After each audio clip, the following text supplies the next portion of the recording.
Good morning, ladies and gentlemen. I'd like to welcome you to County Court at Law Number 2.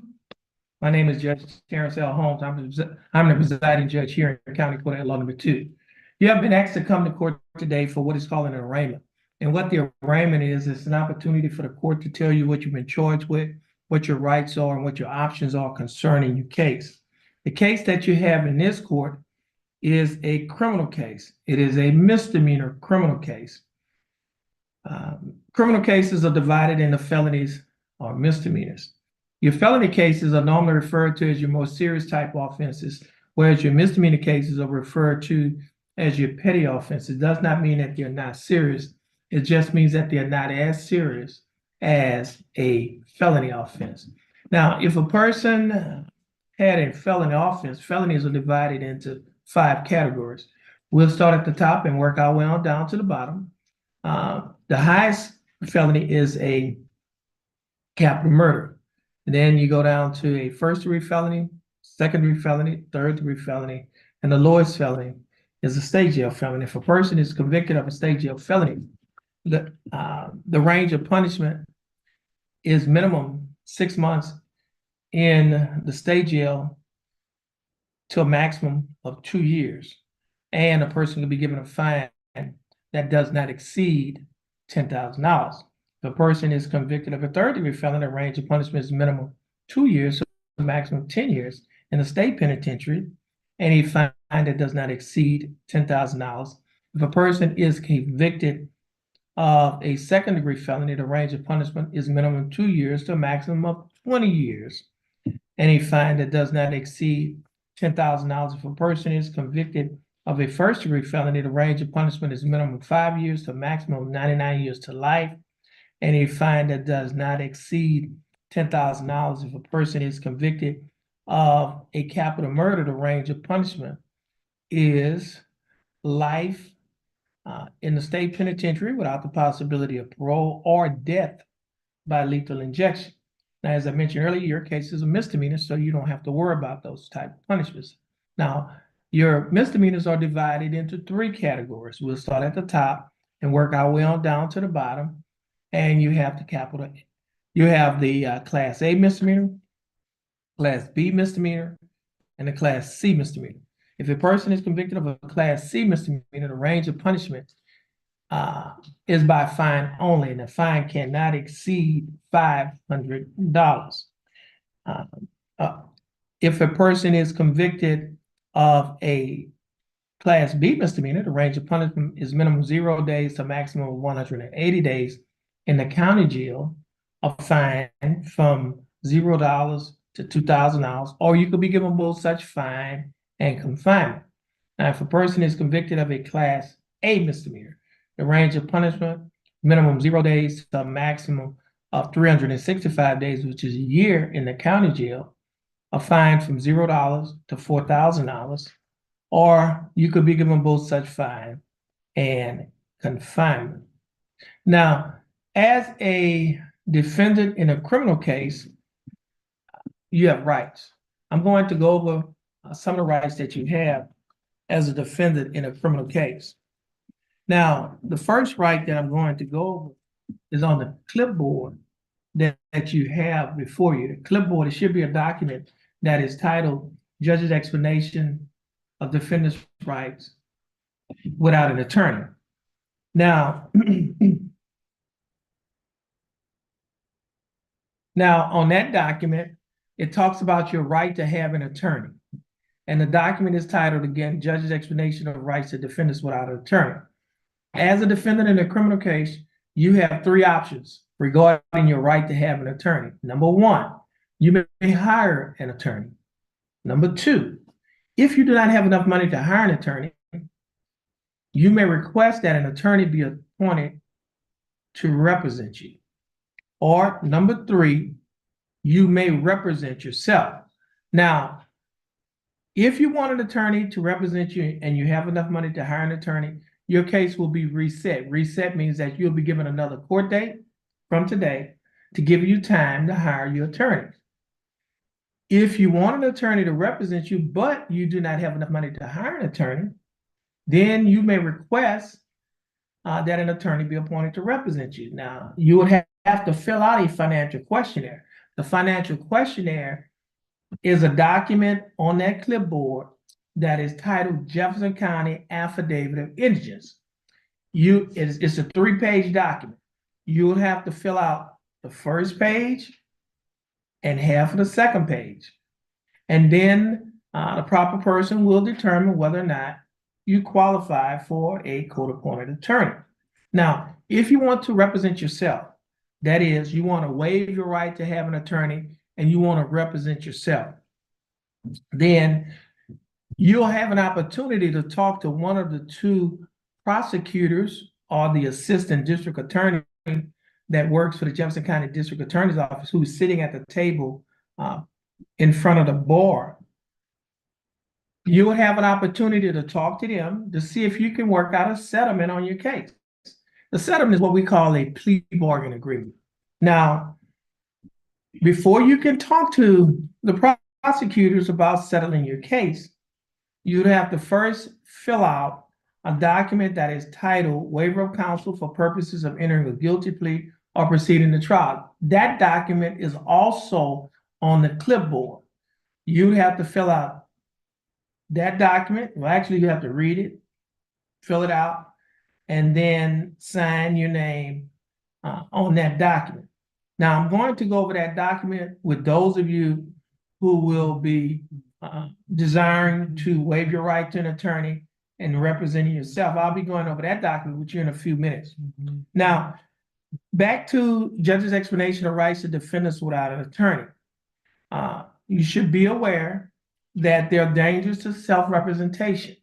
Waiving your right to an attorney and representing yourself may result in a worse outcome for you and your case, including the loss of significant rights and opportunities relating to military service, possession of a firearm, housing and public benefits, child custody, immigration status for non-citizens, and employment. Now, if you choose to represent yourself, that is to give up your right to have an attorney, you would like to represent yourself,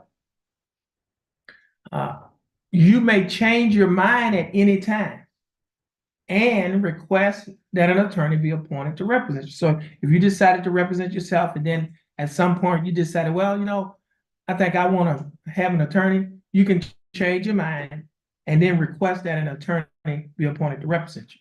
Now, at the bottom of that document, where it states judge's explanation of rights to defendants without an attorney, in bold letters, it states defendant's choice. Mark initials next to only one choice. If your choice is to hire your own attorney, then you will place your initials on the first line to the left at the bottom. If you have already hired an attorney to represent you in your case, then you'll place your initials on the second line to the left and the name of the attorney on the line to the right. If you would like to apply for a court-appointed attorney, then you will place your initials on the third line to the left. If you have already been appointed a court-appointed attorney to represent you in your case, then you will place your initials on the fourth line to the left and the name of the attorney on the line to the right. If you would like to waive your right to an attorney or give up your right to have an attorney and you desire to represent yourself, then you will place your initials on the fifth line to the left. Once you have finished initialing one of the 5 lines, then you will sign your name on the line that is titled defendant, and you will date it today's date, May 28 of 2024. Now, for those individuals who will be waiving their right to an attorney and representing themselves, then you will have to read and sign the next document that is titled Waiver of Counsel for Purposes of Entering a Guilty Plea or Proceeding to Trial. And it reads as follows. I have been advised of the nature and charges against me and the dangers and disadvantages of self-representation. My waiver is voluntarily and intelligently made. Now, when we use the term voluntarily, what that means is that it means that you are doing this of your own free will. Nobody's forcing you to enter into this waiver. And when the term intelligently, what that means is that you know what you're doing. So you're saying that my waiver is voluntarily, meaning that I'm doing it on my own free will, and intelligently made. I know what I'm doing. And it says, furthermore, I have been advised this 28th day of May, 2024, by County Court at Law number 2 of my right to representation by counsel in the case pending against me.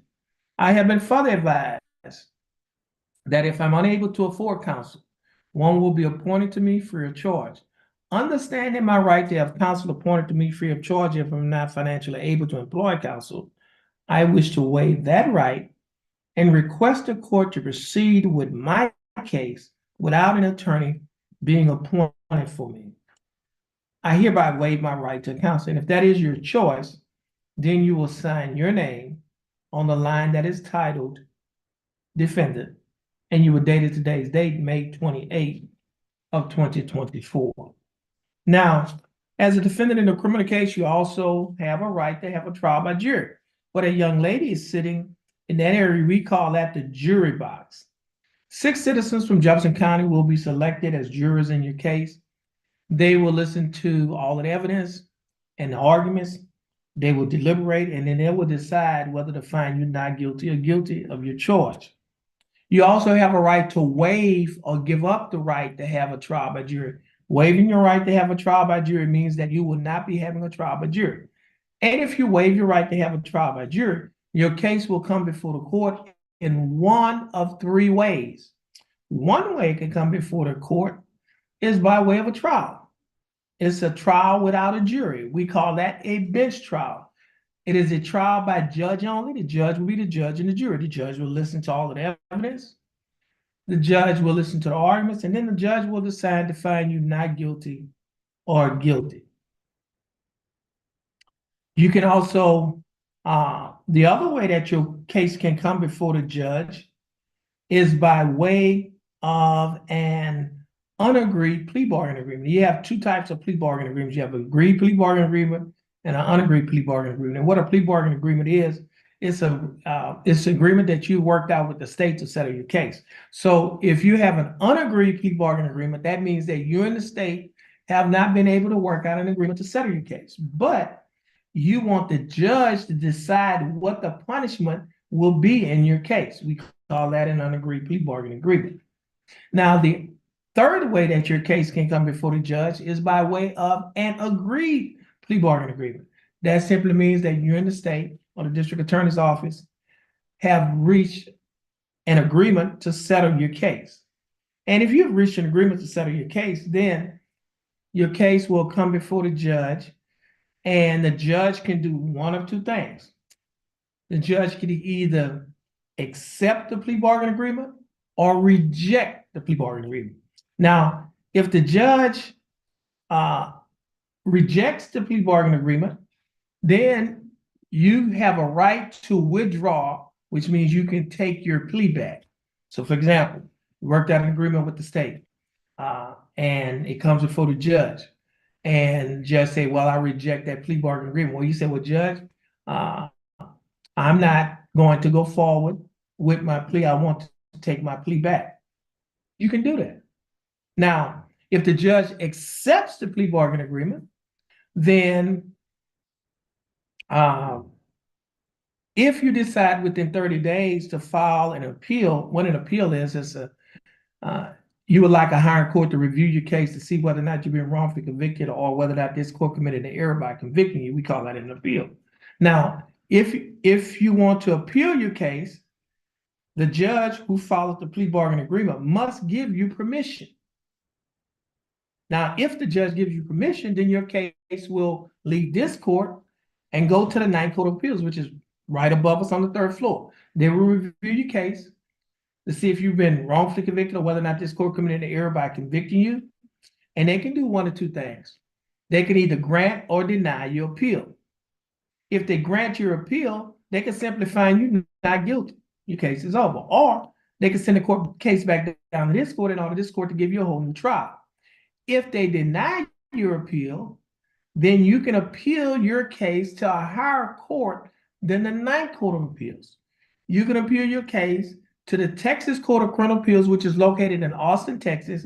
It is the highest criminal court in the state of Texas. You will have to file what is called a pro se petition for discretionary review. Pro se means that you are representing yourself. You do not have an attorney. And a petition for discretionary review, you're petitioning the Texas Court of Criminal Appeals to review your case to see, one, whether or not your appeal should have been granted, or two, whether or not we've wrongfully convicted you or we committed an error by convicting you. Now, the Texas Court of Criminal Appeals can do one or two things. They could grant your petition or they can deny your petition. Now, if they grant your petition, then they can simply find you not guilty, or they can send the case back to the Ninth Court of Appeals or send the case back down to this court and order this court to give you a whole new trial. If they grant your petition, then as I said earlier, they can find you not guilty, or they can send the case back down to this court or back to the Ninth Court of Appeals. If they deny your petition, then at that point, your conviction will stand. Okay. Now, you also have a right to have witnesses to come to court. And what witnesses do, they'll sit in that chair. We call that the witness stand. They can testify for you or against you. If you represent yourself, or if you have an attorney representing you, you can ask some questions. Your attorney can ask some questions. And you also have a right to waive or give up your right to have witnesses to come to court. What that means is you will not be calling witnesses to testify in your case. It does not mean that the state will not be calling witnesses, because the state will be calling witnesses to testify in your case. Now, you also have a Fifth Amendment right against self-incrimination. What that means is you have a right not to testify in your case. The state of Texas or the district attorney's office cannot force you to testify in your case. You can waive or give up your Fifth Amendment right against self-incrimination. And what that means, if you waive or give up your Fifth Amendment right against self-incrimination, that simply means that you will be testifying in your case. Now, you also have a right to have what is called discovery. Discovery means that you have a right to see the evidence that the state has against you. That's called discovery. Now, you have a right to see, have access to witness statements, your statements, police reports, lab reports, video recordings, audio recordings, or any type of instruments, or whatever type of evidence that they have. You have a right to have access to that. That's called discovery. Now, you can waive or give up your right to have discovery. That means that you would not like to see the evidence or have access to the evidence that they have against you. Now, everyone that's here today, you're here for court and you've been arrested. That is, you was arrested, you've been in jail. However, you're out of jail on bond. You're either out of jail on what we call a cash bond, means that you paid the full amount of the bond to get out of jail. You're out of jail on a surety bond, which means that you paid a bondsman a percentage of the bond to get out of jail, or you may be out of jail on a PR bond or a personal recognizance bond. That means that you did not have to pay any money to get out of jail. You were released under your own personal recognizance with a promise to appear here this morning and at any time you have court. Now, every day that you spent in jail, that jail time can be used as credit toward your punishment. So, for example, if you was in jail, and I use the term 1 minute, when I use the term 1 day, that does not necessarily include 24 hours, because if you bonded in jail 11:55, if you was arrested and you booked into jail at 11:55 p.m. at the night, and you got out of jail 2 minutes later at 12:01, that's considered 2 days, because it's 2 different days. And so every day that you spent in jail can be used as credit towards your punishment. So, for example, if you spent 5 days in jail and the state is offering 5 days in jail, that means that you won't have to spend any more time in jail. Why? Because it's 5 days that you spent in jail will be used as credit towards your punishment. You'll be given what is called credit for time served. Also, now, if you spent 5 days in jail and the state is offering 7 days, that simply means you would have to do 2 days in jail because we're going to subtract your 5 that you spent in jail from the 7. So that leaves 2. Now, every day that you spent in jail can also be used as credit toward your fine and court costs. You will be credited $100 per day toward your fine and court costs. So every day that you spent in jail, that's $100 that will go towards your fine and court costs. So if the state is offering fine and court costs of $500 and you spent 5 days in jail, that's $500. That means you will not have to spend any more time in the jail, or you would not have to pay any money because you'll be given what is called it'll be taxed and retired because it's already paid. Now, if you spent 5 days in jail and they're offering fine and court costs of $700, that means you only have to pay $200 because the 5 days in jail is $500 that we will subtract from the $700.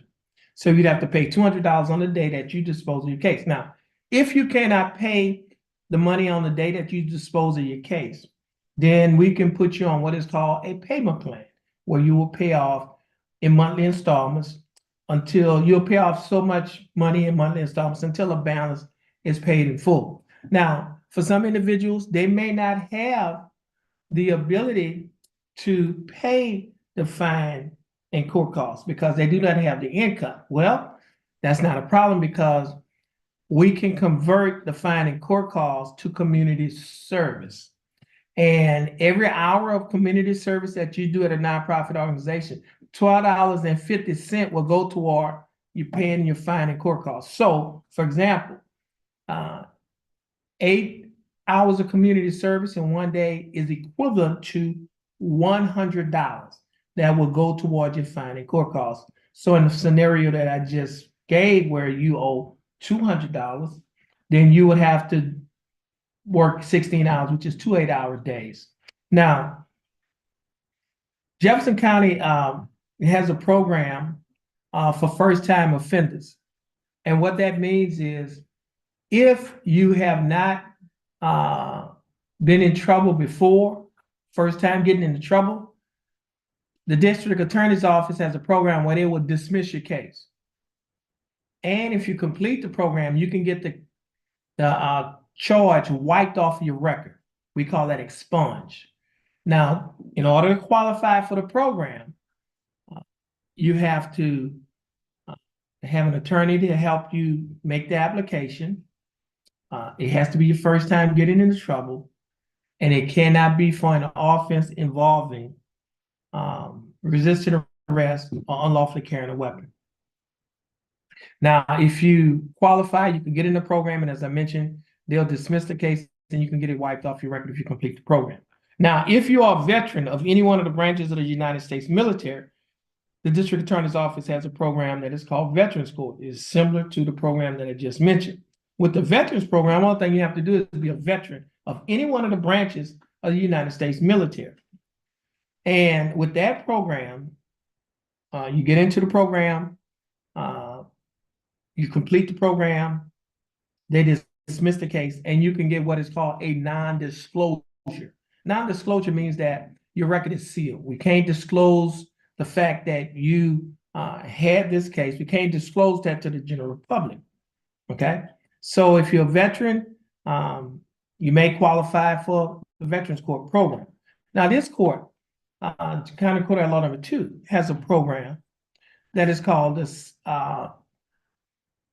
CSI program. The CSI program, CSI stands for Community Safety Initiative. It is a program that I started within the first 100 days of taking office in March of 2017. And the program is designed to address the issue of what we call recidivism. Recidivism is where people commit crimes over and over. And so the way we address it is through our community safety initiative. And with the community safety initiative or the CSI program, we have partnership with agencies in our community.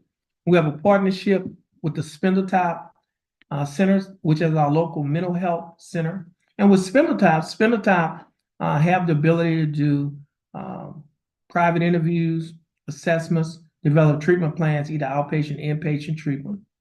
And with Spindletop, that program, you don't have to be incompetent or insane. You could just merely suffer from depression or anxiety or any other host of mental illnesses. Spindletop has the ability to address your mental illness. Now, also, Spindletop has a program that is called ATAR. ATAR, ATAR, stands for Addiction Treatment and Recovery. We also have a partnership with our local Drug and Alcohol Council that has a program that is called OSAR. OSAR, OSAR, stands for Outreach, Screening, Assessment, and Referral. Both programs are drug and alcohol recovery programs.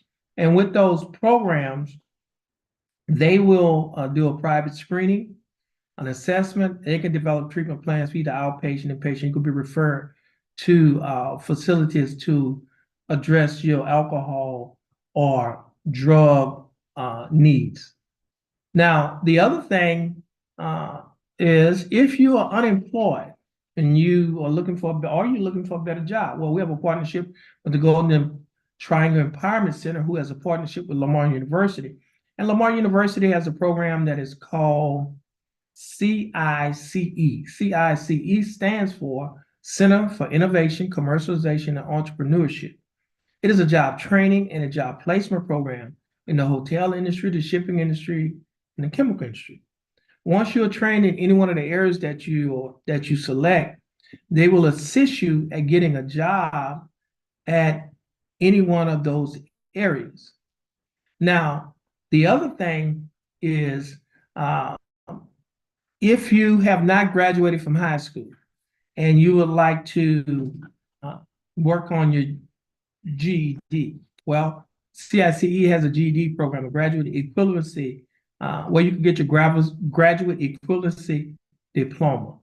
Now, all of these programs that I just mentioned are free. It does not cost you anything but time. And I like to say in this court, we don't just give time, we take our time. That is, we do not just arrest the problem, we address the problem. And we believe that if we address the problem, we can produce productive people. And we believe that productive people will not commit crimes because they have too much to lose. And so when you come to County Court at Law Number 2, we do not just have court as usual. We have unusual court, and it's not because we're different, but it's because we're trying to make a difference in the lives of the individuals that comes before this court. And we also, if we make a difference in the lives of those individuals, we'll make a difference in their home. And if we make a difference in their home, we'll also make a difference in the community, because what comes out of the home goes into the community. And so if you're interested in any one of these programs that I mentioned, we have brochures with information on them that can help you and assist you at getting into any one of these programs that you desire to get into. Now, the other thing about these programs are these programs can be used as community service. So, for example, if you had a fine, you cannot pay your fine community converted to your fine is converted to community service, then every hour that you spend, say if you was in the mental health program, every hour that you spend in that program, $12.50 will be going to pay off your fine and court costs. Or every hour that you spend in GED class, $12.50 will go toward your fine and court costs. Or if you're in job training, $12.50 will go to your fine and court costs. Or if you're working on your GED, or if you're in drug and alcohol treatment, any one of those programs that you're in, you will be getting community service hours, and you'll be getting $12.50 that will be credited towards your fine and court costs. And so I like to say with that program, you're not killing two birds with one stone, you're killing three birds, because you're in the program, you're doing community service, and you're paying your fine and court costs. So if you're interested in those programs, which are very beneficial, just let us know. And again, we have brochures that we can give to you so that you can get started in those programs. Now, as I mentioned earlier, we have some individuals from Spindletop that's going to come before you and tell you more about the program that Spindletop has to offer. We have Chris and we have Deputy Hinton. Y'all come forward. Thank you, Ron. You're welcome. Good morning. My name is Steve Hinton. I'm a mental health deputy today. Commission here with the Sheriff's Office. So this is my floor for Chris. Now, Chris is a qualified mental health.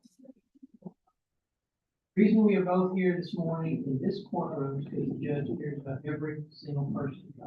The judge found, and what statistics prove, is those who have legal issues commonly have mental health needs, substance use disorders, or sometimes just a lack of community resources to help you in your particular situation. So when he says mental health needs, he means things like anxiety, depression. Obviously, there's a host of giant obviously there's a large host of other issues out there, but those are the ones we primarily see. Those are the ones that, you know, are not exactly helpful in the court system. We see panic, we see anxiety, we see a lot of different things. There's a lot of really great community resources out there, not just here in Texas in general, that are well funded, but they're not well advertised. So sometimes you can just find the way to one of them and be a bit like jumping through. And that's where we come in. Now, this may be your first time to be in court, maybe your 10th time to be in court. There's still hope. In fact, what we're offering you today has the ability to change your life, but we're going to need something from you. We need you to share that need with us. And Chris will explain exactly how you can do that very privately. So if everybody came in, you were handed this form. It doesn't matter if you're here as a court or as a defendant. It doesn't matter if you need information for yourself or somebody. We're going to do that to everything. This is built like a baseline HIPAA consent form. The reason it's built this way is so that you know that any information you put down in this form is reflected under state law, the same as your medical information. The only thing you're consenting to on this is me contacting you once and in a manner of your choosing or speaking to you privately. It's not gonna be a situation where it's a robocall or anything like that. I'm only gonna contact you as much as you contact me. This is gonna be, you guys all shut up. We know you work hard for yourself, so this is to match that. If you have something you wanna talk about or information you need, you will have my contact. You have the ability to reach out and I will call back. I will work with you however long you wanna work with us. This is entirely in your court. Outside of that, instead of the option to be privately today, whenever we go into a recess, if you are feeling any symptoms of anxiety or panic, or you just need to sit back and breathe, you need to talk about anything, or if you have a resource that you know you need, you have to come. All you have to do is hit yes on there, and whenever they give you your paperwork, and step back there, and you just take one to work on whatever. I'm going to have this flyer that I want to get in everyone's hands before you leave here today. On the back, it tells you some of the advantages of actually participating. And on the front, it also has a 1-800 number should you ever find yourself in another situation. So that is wonderful. Not only is it the first resource we can give you, it's also active almost statewide. We understand there's a lot of places in Texas that no homes work at all. But outside of that, you should be able to call 24/7. You can call it what day. You call it 6 a.m. on Christmas and be able to work with you. Now that is a crisis number. That's to get you help immediately. Something you need or something you want to find more information on or work through. That's what we're here for. That's why we want to make sure that you get our contacts so that we can work with you through that. Because one of the biggest resources that a lot of us are missing is just support. It's just having somebody help, and that's what we're here for. Big thing about that, like I said, it's almost statewide, right? We recognize a lot of people come to court in Jefferson County, they're not anywhere close to here. We work with people to find resources as far as we are looking that way. It doesn't matter where you're from. We can work with you as long as you work with us. So if you have some community, please help, because that's literally the only thing we're here for. Shortly, the court is going to go into recess. When it does, we'll be able to come out there. We'll visit with you. I'll be handing this out to everyone, and we'll also be giving you those documents. Any questions? Thank you, Your Honor. Okay, thank you, Deputy Hinton and Chris. Now, ladies and gentlemen, we're going to go into recess in a few minutes, but before we go into recess, I need to give you some instructions. Now, the paperwork that you have in your hand, we're going to pick that paperwork up from you. If you need any assistance in filling out the paperwork, we have our court personnel who's here, who is available to help you and assist you with filling out the paperwork. Now, it's going to take us a little time to pick the paperwork up. Now, if you need to use the restroom, there are two restrooms in the hall. The male restroom is in front of County Court at Law number 3, which is next door, and the female restroom is on the opposite side of the hall in front of the 172nd District Court. Now, you will be allowed to go into the hall, use the restroom, come back into the courtroom. Now, do not leave the courthouse, because if you leave the courthouse, your bond can be forfeited, and if your bond is forfeited, a warrant will be issued for your arrest. You'll be arrested and placed in the Jefferson County Jail. Now, again, we're going to go into recess. It's going to take us a little time to pick the paperwork up from you and evaluate it. And then once we finish evaluating the paperwork, we're going to call you up before the bench one at a time. And then once we finish here at the bench and your case is disposed of, or your case is disposed of or reset, you'll be free to go. Okay? So at this time, the court will go into recess.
Jefferson County Court at Law number 2 is back in session. The court is in session in cause number 23 CCCR 2660. Case style of state of Texas versus Distillion Soap. Soap, is that your full name? Yes, sir. How are you doing, Mr. Soap? Doing good. How you doing, sir? I'm doing fine. Thanks for asking. Mr. Soap, would you please raise your right hand? Mr. Soap, do you swear or affirm to tell the truth, the whole truth, and nothing but the truth, so help you God? Sir. Mr. Soap, I have before me a document that is titled Judge's Explanation of Rights to Defendants Without Attorney. You recognize this document? Yes, sir. And is this your signature on the line that's titled Defendant? And are these your initials on the line that state that you've hired Thomas Kelly as your attorney? Okay. I also have a document. Now, before we do that, now, Mr. Soap, before you sign and initial this document, did you read the document? Okay. I explained it to him, Yes, Your Honor. ma'am. Okay, so Mr. Kelly explained this document to you. Did you understand everything that he explained? Yes, sir. And is everything in this document true and correct to the best of your knowledge? Okay. Now, Mr. Soap, I also have another document. Did you hand this to him? That's titled Standard Bond Conditions in County Court at Law number 2. I'm going to go over these bond conditions with you, and it reads as follows. Following return of criminal information in County Court at Law number 2 of Jefferson County, Texas, all bail bonds executed for release of any defendant named herein are ordered subject to the additional condition. Number 1, the defendant shall commit an offense against the laws of this state, any other state, or of the United States. Do you understand that condition? Yes, sir. Condition number 2, the defendant shall submit to testing for drugs and alcohol anytime as directed by the court. The court may revoke the bond and order the arrest of any defendant who A, refuses to submit to a test for drugs and alcohol when directed to do so by the court, or B, submit to a test for drugs and alcohol and the test indicates the presence of drugs and alcohol in the defendant's body. Do you understand that condition? Yes, sir. And condition number 3 does not apply in this case, nor does condition number 4. However, condition number 5 does apply. Condition number 5 states the defendant is prohibited from possessing a firearm and ammunition unless defendant is a peace officer as defined by section 1.07 of Penal Code, actively engaged in employment as a sworn full-time paid employee of a state agency or political subdivision. Do you understand that condition? Now, Mr. Soap, if you violate any one of these conditions, your bond can be revoked, and if your bond is revoked, a warrant will be issued for your arrest. You'll be arrested and placed in the Jefferson County Jail. Your case is going to be reset. Once you get, your attorney is going to get your reset. Once you get your reset from your attorney, you're free to go, and you have a blessed day. And you'll be free to go as well, Mr. Kelly, and you have a blessed day. Thank you, Judge. You're welcome.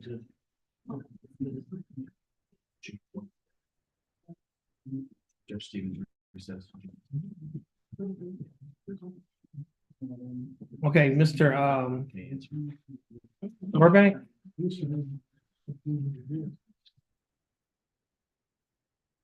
I have Ms. Brockton there. Man, we got what? We got Tom Kelly, Tom Roebuck, Tom Burbank. You're all here. I think you're just going to have to instead of Terrence, you're going to have to Tom. Yeah. No, yeah. Yeah, no. What case I don't see you on the docket. She's actually on tomorrow's docket. He's actually on tomorrow's docket. Okay, I had a motion, she had pretrial diversion and Tomorrow's she was docket. sick and didn't come, but then she failed to appear the next day or 2 days later in this court. I believe. So the warrant was issued. oh, hold on a minute. Let me, Ms. Brompton, you can come on up. Let me get to that case. He is currently set for June, Hold on a minute. I believe, for pretrial diversion. You say Brompton? Brockton, Broughdon. Okay. Let's see. You can call someone, Judge, if that'd be I got it. No, I'm looking at it. I just went over to the next day. I'm looking at it now. Let's see. Correspondence, a judgment Nisi. Okay, the bill. Okay, that was November. Let me see. Warrant issued. This was judgment Nisi. Okay, April 15, 2024. And she failed to appear. A warrant was issued on the 15th. Let me see. Let's see.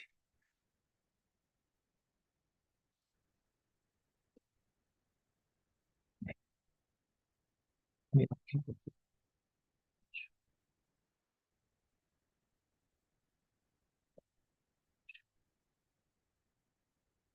Okay, yeah, you see you filed a motion to withdraw the warrant on April the 23rd of 2024.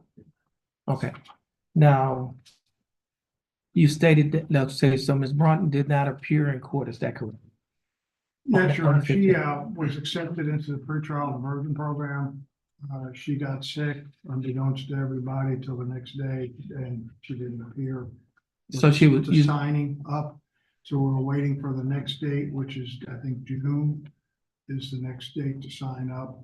But she had a court date and didn't appear. okay, Absolutely.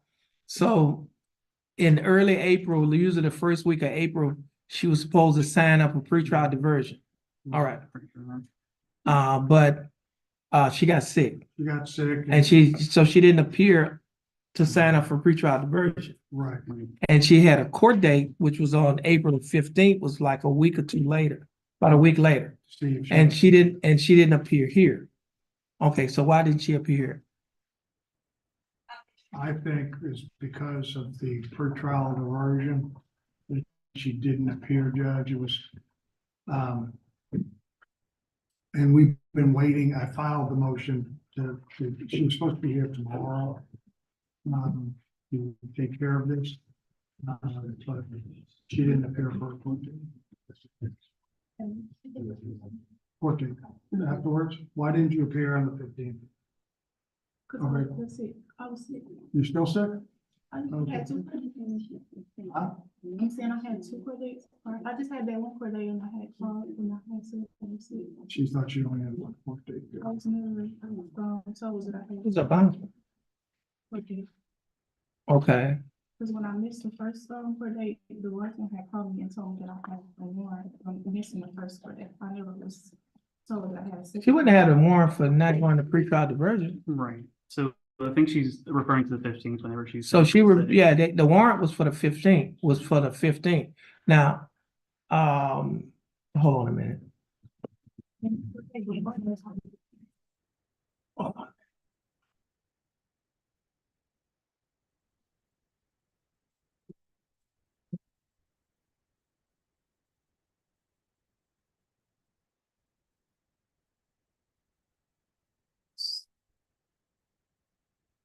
Okay, let's see, that was in April.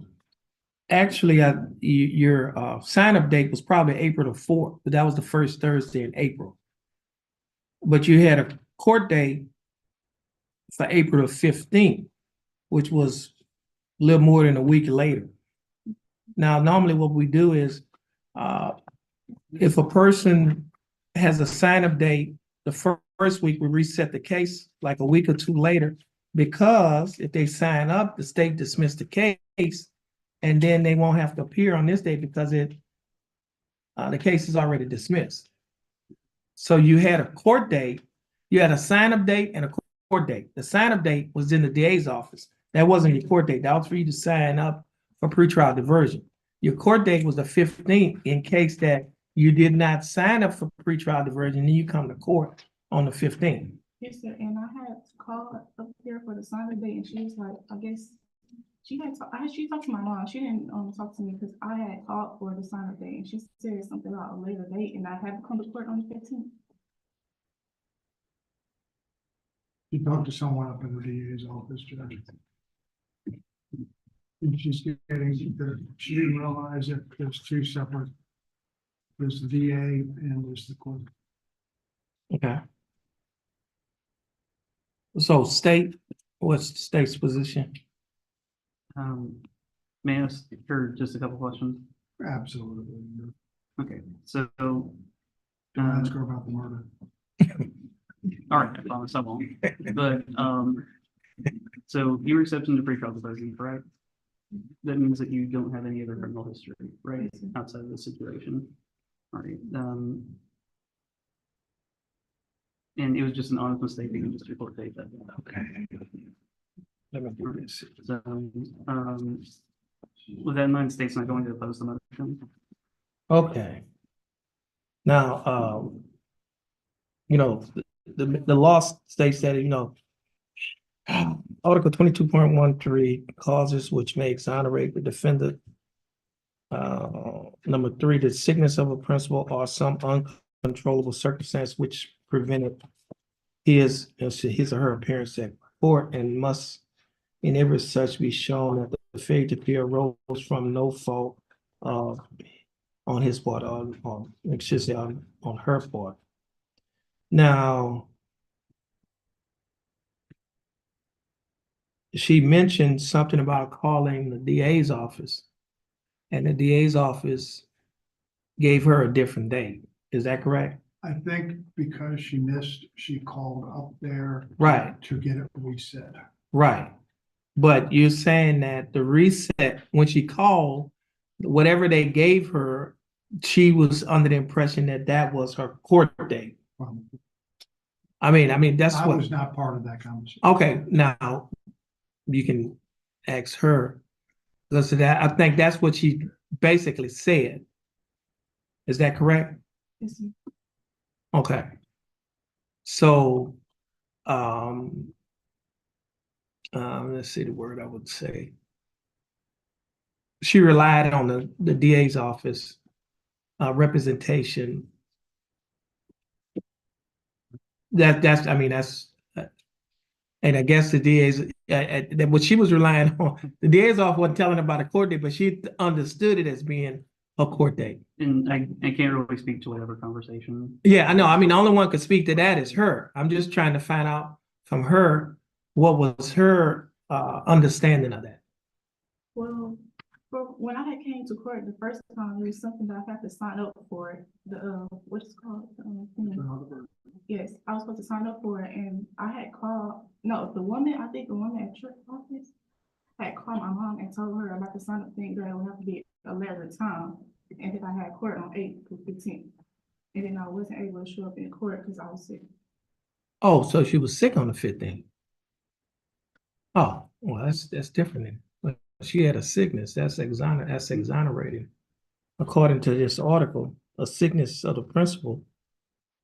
Okay. Yeah, that was my understanding of what she was saying. Okay. Okay. So she was sick. Okay. And okay. So now you had a sort of the state is not opposing the motion, sort of the bond forfeiture is going to be recalled. Is that okay? Okay, so we're going to recall the bond forfeiture. Okay. Okay. Now we're going to give you, when is the next sign-up date? I think it's sometime in 1st of June. April, May, yeah, June, should be the first week. Is she scheduled on that day? Supposed to be. Okay, so we're gonna reset this case till, what, 2 weeks after that? So if you don't sign up on that day, you need to appear here in court on the June day. We still need to appear in court unless otherwise instructed by your attorney. Because if the case gets dismissed, your attorney is gonna inform you that it's been dismissed. Okay, Yes, sir. so you should, what's that date? June 17th. Okay, so this case will be reset to June 17th. Okay, and the warrant has been recalled.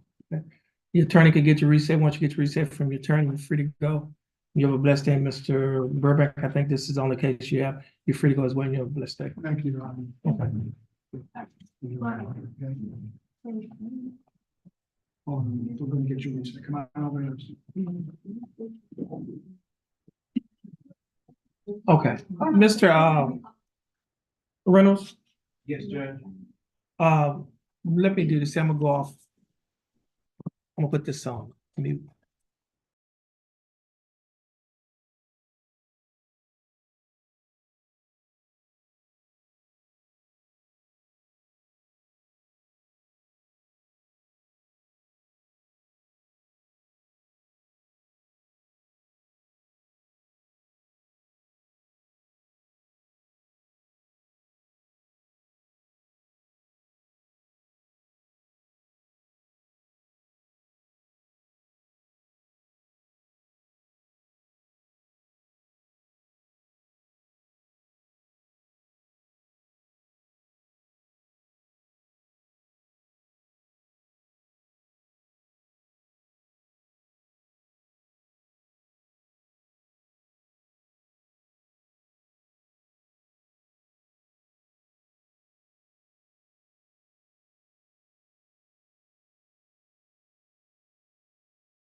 This is cause number M 331-912, case of style of state of Texas versus Anthony D. Goodo.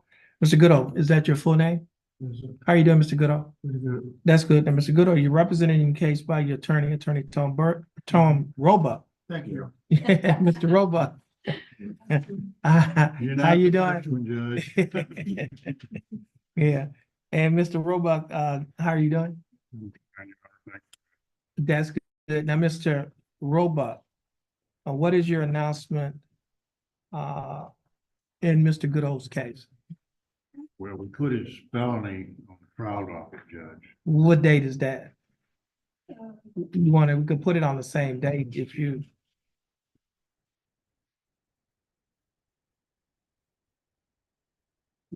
Well, 26. are these cases rising out of the same criminal episode?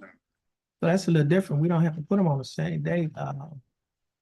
Now what's your announcement? You can put this one on the trial docket as well? Or not? Actually, no. If you could set this on August 26th,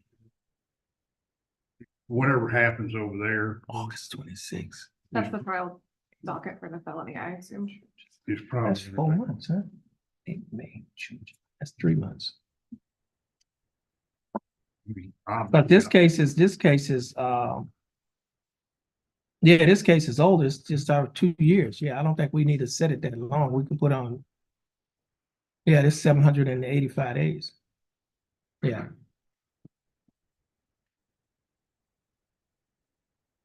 So, I mean, I could just give you, I mean, we could reset it on the trial docket. And, or we could put it on a, well, we're not gonna put it on an announcement. It's just too far off for an announcement. Well, I guess we can do that. Let's put on, okay, let's give us a trial date. July 8th. July 8th, okay. Okay, this case will be reset for July 8th, 2024. If a trial, Mr. Goodall, your attorney's gonna get your reset. Once you get your reset, you'll be free to go and you have a blessed day. Okay. And I think this is your last case, Mr. Roebuck. You're Yes. free to go as well and you have a blessed day. Did we have any pleas ready? No. Let's see, we had, is that?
Court is back in session, in County Court at law number 2 in the Raymond docket on today's date of May 28th of 2024. First case is cause number 24-CCCR 0598.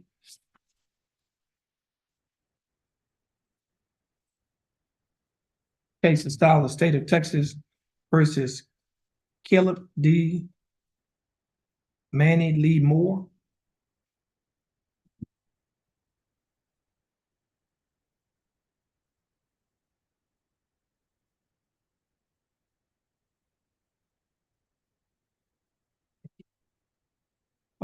Mr. Moore, your full name is Caleb D. Manny Lee Moore. How you doing, Mr. Moore? I'm doing fine. Mr. Moore, would you please raise your right hand? Mr. Moore, do you swear or affirm to tell the truth, the whole truth, and nothing but the truth to help you God? Mr. Moore, you may put your hand down. Mr. Moore, I have before me a document that is titled Judge's Explanation of Rights to Defendants Without Attorney. Do you recognize this document? Is this your signature on the line that's titled defendant? Yes, sir. And are these your initials on the line that state you'd like to have your case reset to hire your own attorney? Yes, sir. Mr. Moore, before you sign any initial this document, did you read the document? Yes, sir. Did you understand what you read? Yes, sir. Is everything in this document true and correct to the best of your knowledge? Okay, Mr. Moore, I read your answers. Your case is going to be reset. Our court coordinator is going to reset your case. Once she resets your case, you'll be free to go. And you have a blessed day. Please have a seat in that first chair on the wall.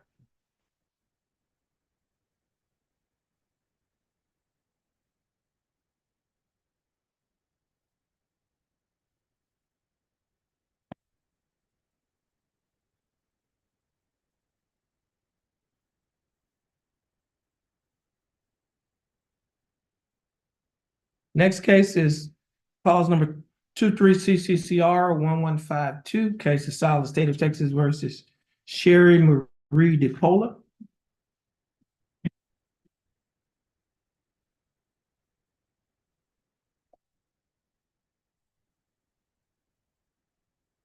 Ms. DePola, your full name is Sherry Marie DePola. Ms. DePola, would you please raise your right hand? You swear or affirm to tell the truth, the whole truth, and nothing but the truth, so help you God? Yes. You may put your hand down. How are you doing, Mr. DePola? That's good. Now, Mr. DePola, I have before me two documents. The first document is titled Judge's Explanation of Rights to Defendants Without Attorney. Do you recognize this document? Yes, Is this your signature on the line that's titled defendant? yes, it is. Or are these your initials on the line that state Yes. you'd like to apply for court-appointed attorney? Yes, but also if I plead guilty, you guys still need an attorney for that, like, yes, yes, yes, court appointed. Okay, you're applying for court-appointed attorney. Okay. Now, Mr. Pola, I also have another document that is titled Jefferson County Affidavit of Indigence. Do you recognize this document? Yes. On page 2 of this same document, there is a signature above the line that is titled Defendant Signature. Is this your signature? Yes, Mr. Poland, before you signed and initialed these documents, did you read the documents? And did you understand what you read? yes, Is everything in these documents true and correct to the best of your knowledge? yes, Mr. Poland, I read your answers. Based on your answers, you meet the eligibility requirements for the appointment of a court-appointed attorney. And the attorney that will be appointed to represent you in this case is Attorney John Macy. Attorney Macy will be given information to contact you, and you will also be given information to contact him. The court coordinator will give you that information. Once she gives you that information, you'll be free to go, and you have a blessed day. Please. this is supposed to be for time served on my own in this case. That's what I'm asking for a guilty. Okay. charge on it. Let me do this here. Now, Mr. Pola, if you want to represent yourself Yes, and waive your right to an attorney, Yes. you'd have to put your initials on the last line. okay, And then you will also have to fill out a waiver of counsel. right, That's what you want to do? yes. Okay. Now, Ms. Mosby, could you hand this back to her, and we need to give her a waiver? I think I may have one. Yeah. Now, and you can have a seat, in a chair right there at the table, and you can fill it out. She's just gonna put a line through one and then put initials on it.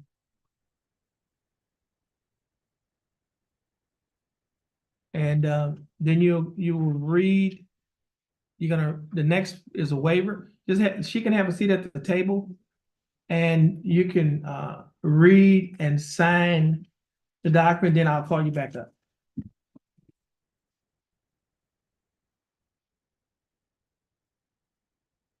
Okay.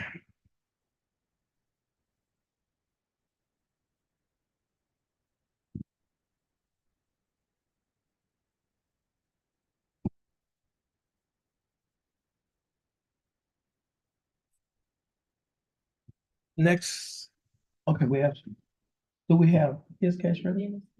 Carrie, it's ready? Okay, let me do this here. Let me hurry up and get it.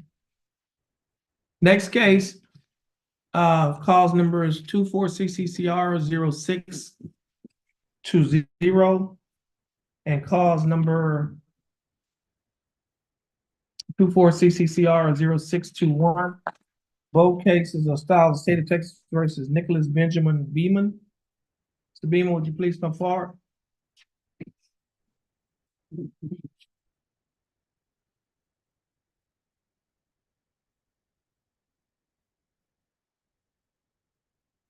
Mr. Beeman, your full name is Nicholas Benjamin Beeman. Mr. Beeman, would you please raise your right hand? Mr. Beeman, do you swear or affirm to tell the truth, the whole truth, and nothing but the truth, so help you God? Yes. Mr. Beeman, you may put your hand down. How are you doing, Mr. Beeman? That's good. Mr. Beeman, I have before me a document that is titled Judge's Explanation of Rights to Defendants Without an Attorney. Do you recognize this document? Yes. Are these your initial online that state you'd like to apply for court-appointed attorney? Yes. And is this your signature online that's titled defendant? Yes. I also have another document that is titled Jefferson County Affidavit of Indigence. Do you recognize this document? Would you speak up? Yes, sir. On page 2 of this same document, there is a signature above the line that's titled defendant signature. Is this your signature? Yes, sir. Mr. Beamer, before you sign and initial these documents, did you read the documents? Yes. Did you understand what you read? Yes. Is everything in these documents true and correct to the best of your knowledge? Yes. Mr. Beamer, I read your answers. Based on your answers, you meet the eligibility requirements for the appointment of a court-appointed attorney. The attorney that will be appointed to represent you in this case is Attorney Todd LeBlanc. Attorney LeBlanc will be given information to contact you. You'll also be given information to contact him. Our court reporter will give you that information, but before she gives you that information, I need to give you some bond conditions that the bailiff is going to hand to you. Mr. Beeman, that document is titled Standard Bond Conditions in County Code at Law Number 2. Do you see that title? Yes. I'm going to go over these conditions with you. And it reads as follows: following return of a criminal information in County Code at Law Number 2 of Jefferson County, Texas, all bail bonds executed for release of any defendant named herein are subject to additional conditions. 1, the defendant shall commit no offense against the laws of this state, any other state, or of the United States. Do you understand that condition? Yes. Condition number 2, the defendant shall submit to testing for drugs and alcohol at any time as directed by the court. The court may revoke the bond and order the arrest of any defendant who A, refuses to submit to a test for drugs and alcohol when directed to do so by the court, or B, submit to a test for drugs and alcohol, and the test indicates the presence of drugs and alcohol in the defendant's body. Do you understand that condition? Yes. And condition number 3, the defendant shall not communicate either directly or indirectly with the alleged victim of the pending offense. The defendant shall not go near any residence, school, or other location frequented by the alleged victim. Do you understand that condition? Yes. And condition number 4 does not apply because that only applies in the DWI case. However, condition number 5 does apply. Condition number 5 states the defendant is prohibited from possessing a firearm or ammunition unless defendant is a peace officer, as defined by section 1.07 of the Penal Code, actively engaged in employment as a sworn full-time paid employee of a state agency or political subdivision. Do you understand that condition? Yes. Okay, now, Mr. Beeman, if you violate any one of these conditions, your bond can be revoked. And if your bond is revoked, the warrant will be issued for your arrest. You'll be arrested and placed in the Jefferson County Jail. Do you understand that? Yes, sir. Okay, now, Mr. Beeman, we have a seat in that third chair. Wait for the coordinator to call your name. Mr. Pola.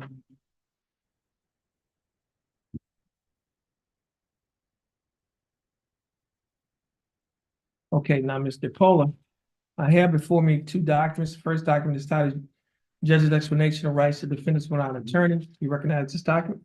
Yes, And is this your signature on the line that's titled defendant? yes, And are these your initials on the line that state you waive your right to an attorney you would like to represent yourself? yes, I also have another document that's titled waiver counsel for purpose of entering a guilty plea or proceeding to trial. You recognize this document? yes. And is this your signature on the line that's titled defendant? Okay, now, Ms. DePola, before you sign and initial these two documents, did you read the documents? Yes. Did you understand what you read? Yes. And is everything in these documents true and correct Yes. to the best of your knowledge?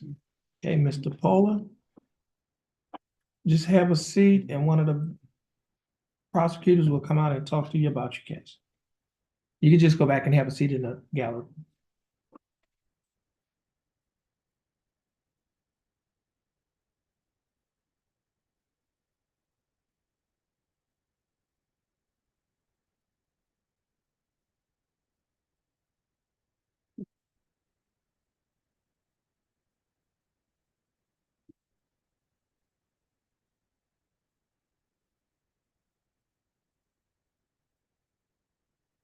Next case is cause number 24CC Sierra 0564. Case is style of state of Texas versus John Lewis.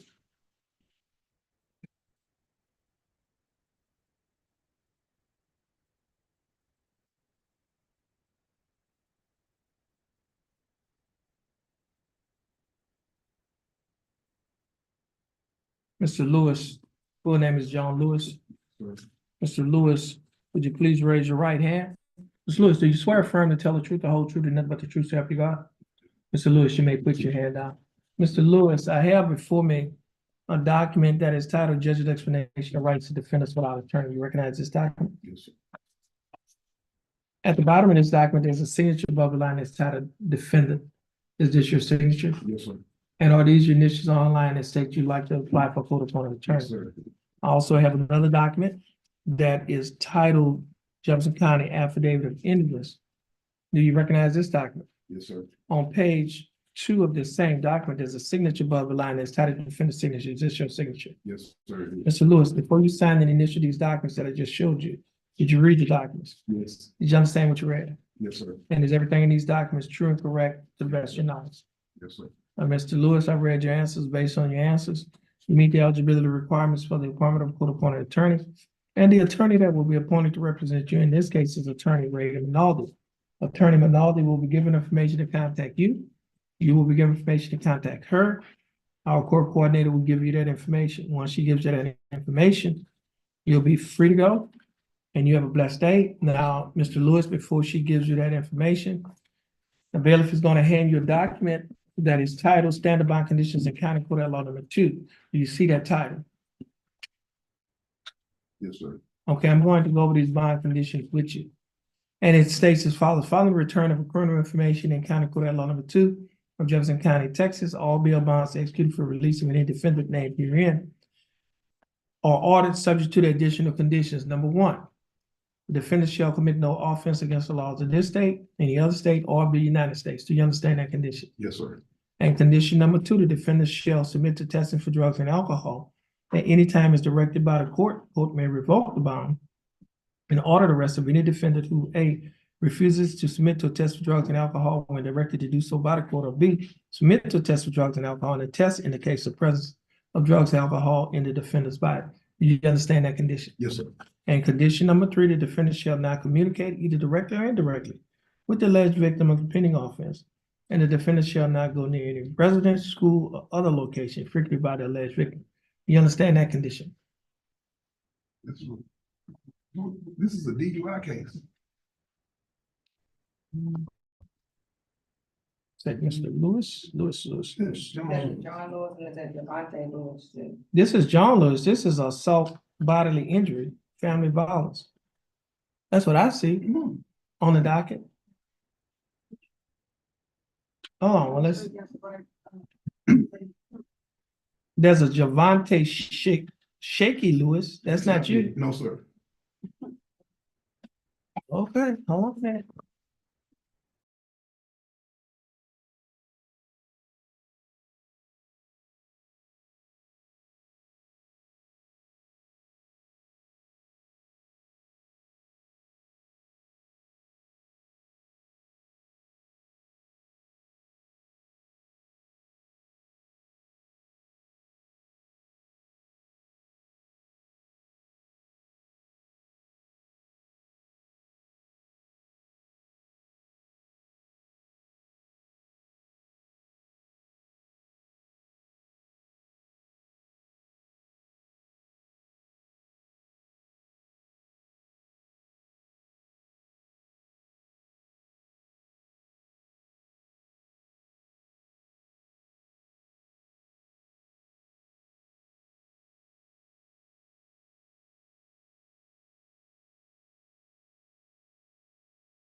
Okay, so now, Mr. Lewis, you have two cases. You have a DWI and you have an assault family violence. Yes, And as I mentioned earlier, you do qualify for a court-appointed attorney, and Ms. Minaldi, Reagan Minaldi will be your attorney on both cases. The bond conditions,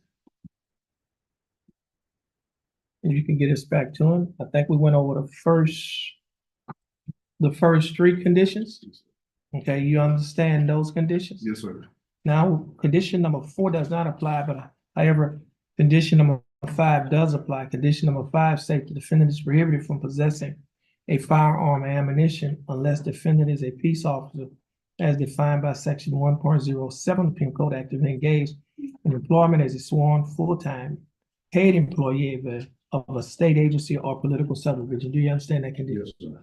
Okay, now, Mr. Lewis, if you violate any one of these conditions, your bond can be revoked. And if your bond is revoked, a warrant will be issued for your arrest. Now, Mr.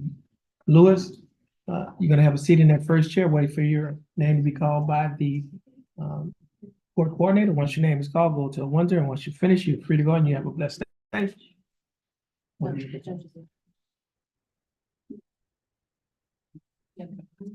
Okay. Okay. Next case is cause number 23 CCCR 0848. Case is style the state of Texas versus Devontae Shaky Lewis.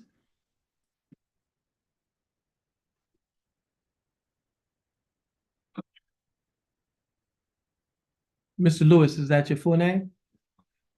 Okay, Mr. Lewis, would you please raise your right hand? Mr. Lewis, do you swear affirm to tell the truth, the whole truth, and nothing but the truth, so help you God? Yes, sir. Mr. Lewis, you may put your hand down. How are you doing, Mr. Lewis? I'm doing fine, thanks for asking, Mr. Lewis.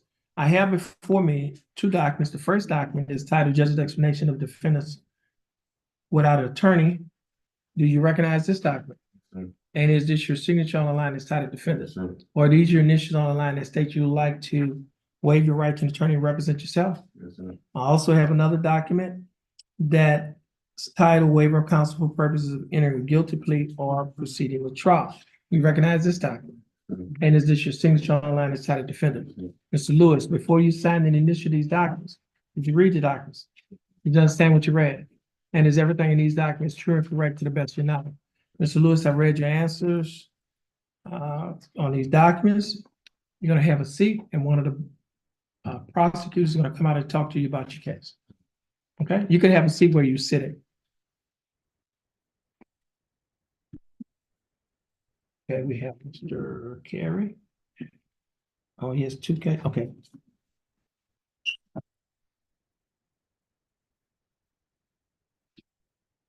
Do we have, yes. Mr.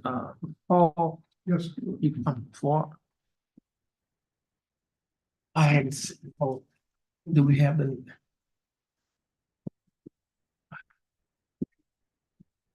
thank you.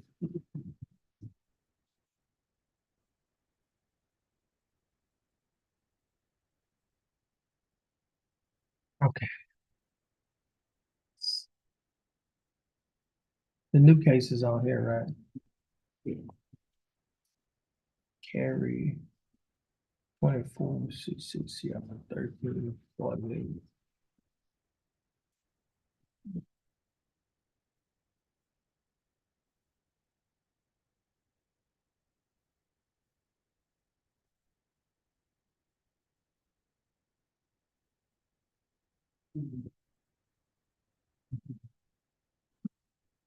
Yeah, okay, they have that paragraph in there. Which means the statute of limitation was told during the pendency of the previous case. Yes. Okay. Yeah. Okay. Court is in session in two cases. There are cause numbers M328190 and cause number 24 CCCR 1348. In both cases are filed the state of Texas versus Dennis Deshawn Carey. Mr. Carey, is that your full name? Yes, sir. Mr. Carey, would you please raise your right hand? Mr. Carey, do you swear or affirm to tell the truth, the whole truth, and nothing but the truth, so help you God? Yes, sir. Mr. Carey, you may put your hand down. How are you doing, Mr. Carey? So far, so good, I'm upset. I'm doing fine, thanks for asking. Mr. Carey, you represented in your case by your attorney, Willard Hall. Attorney Hall, how are you doing? Doing great, Your Honor. Thank you. And Mr. Hall, do you waive a record in Mr. Carey's case? Yes, State is representing this case by attorney Erica Porter. Attorney Porter, how are you doing? I'm doing great. How about yourself? I'm doing fine, thanks for asking.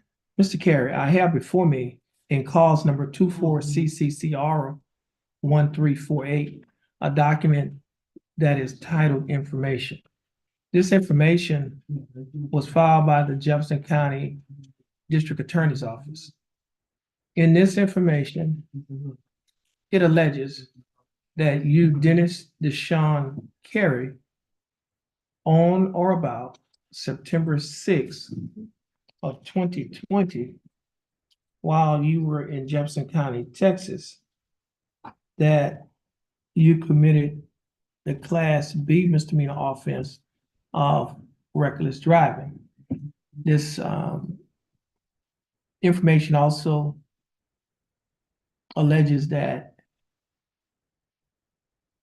that during a period of September 18 of 2020 until May 28 of 2024, information arising from the same set of operative facts was pending in a court of competent jurisdiction, which is this court, to wit, cause number 328190, County Court at Law number 2 of Jefferson County, Texas, style of the state of Texas versus Dennis Carey. Now, to this charge, now that last paragraph just basically means that the statute of limitations was stopped, it was told, which means that if it was not told, if you would have pled today and that language wasn't in there, there would be a statute of limitations problem because the offense occurred September 6th of 2020, and they just filed the case today, which would have been outside of the statute of limitation. But because they had a previous case that was filed on you, that stopped the statute of limitations from running. We say it's told. And so it is now, this case is filed on time. Okay? Now, to the charge of reckless driving, Class B misdemeanor, how do you plead? Guilty, not guilty, or no contest? guilty. Okay. Now, are you pleading guilty freely and, voluntarily? Are you pleading guilty freely and voluntarily? And are you pleading guilty because you are guilty? Yes, sir.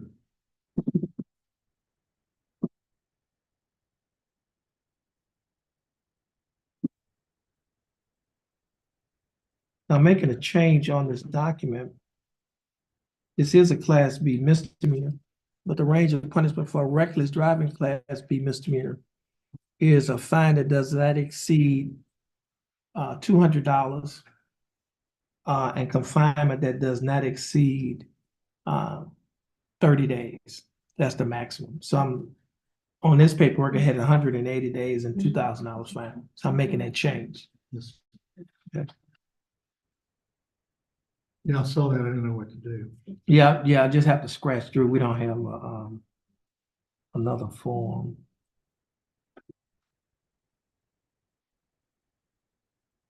Okay, so as I mentioned, this is a Class B misdemeanor, reckless driving, and the range of punishments is confinement in jail for a term not to exceed 30 days, a fine not to exceed $200, or you could be given both such fine and confinement. Do you understand the range of punishment for Class B reckless driving? Yes, sir. Now, and I'm gonna put my initials on this document, indicating the changes that I made. You see that? All right. Now, on page 2 of the same document, there's a set of initials DC on the line next to a box that says guilty. Did you place your initials on this document? Yes, sir. On the next document, on the next page of the same document, there's a signature above the line that's titled defendant. Is this your signature? Yes, sir. And on the next document, it's titled Trial Court Certification of Defendant's Right of Appeal. Do you recognize this document? Yes, sir. And is this your signature on the line that's titled Defendant? Yes, sir. At the top of this document, there are two boxes checked. The first box that's checked states that this is a plea bargain case, you have no right of appeal. Do you understand that statement? Yes, sir. The second box that's checked states that you're waiving your right to an appeal, which means you're giving up your right to an appeal. Do you understand that statement? Yes, sir. I also have before me a document that is titled Discovery Certification. You recognize this document? Yes, sir. And is this your signature on the line that's titled Defendant? Yes, sir. Now, Mr. Carey, before you signed and initialed these documents, did your attorney go over these documents with you? Yes, sir. And did you read and understand everything in these documents? Yes, sir. And is everything in these documents true and correct to the best of your knowledge? Yes, sir. Mr. Carey, are you a citizen of the United States? Yes, sir. State, I have before me State's Exhibit number 1. State, would you like to offer State's Exhibit number 1 in evidence? Yes. No objection. No objection. State's Exhibit number 1 will be admitted into evidence. Mr. Hall, you've advised and counseled Mr. Carey. Is there any evidence that he is currently mentally incompetent to stand trial? No, Your Honor. Mr. Carey, your attorney, Mr. Hall, has advised and counseled you. Are you satisfied with his representation? Yes, sir. Has he provided full, effective, and competent legal representation? Yes, sir. Mr. Carey, I will accept your plea guilty. I will find that you are mentally competent to stand trial. I will also find that your plea and waivers were freely and voluntarily given. And I will also find that there is sufficient evidence to find you guilty beyond a reasonable doubt. State, do we have a plea bargain agreement? We do, Judge. And what is the agreement? In exchange for the defendant's plea of guilty, the state is offered 1 year deferred, $200 fine, 100 hours of community service, court costs, interlock, dismiss M328190. $200 fine.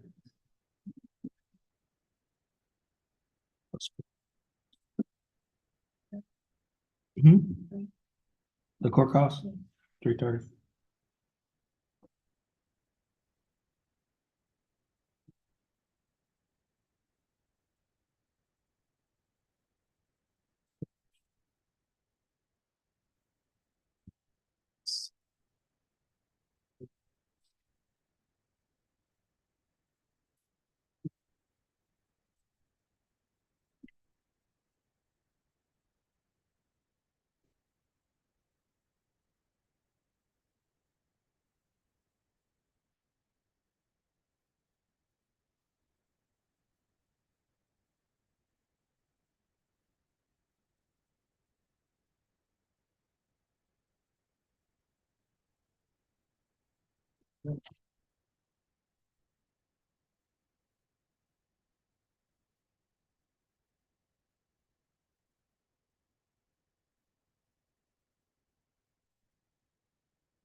Mr. Carey, the state is offering that you serve 1 year deferred adjudicated probation.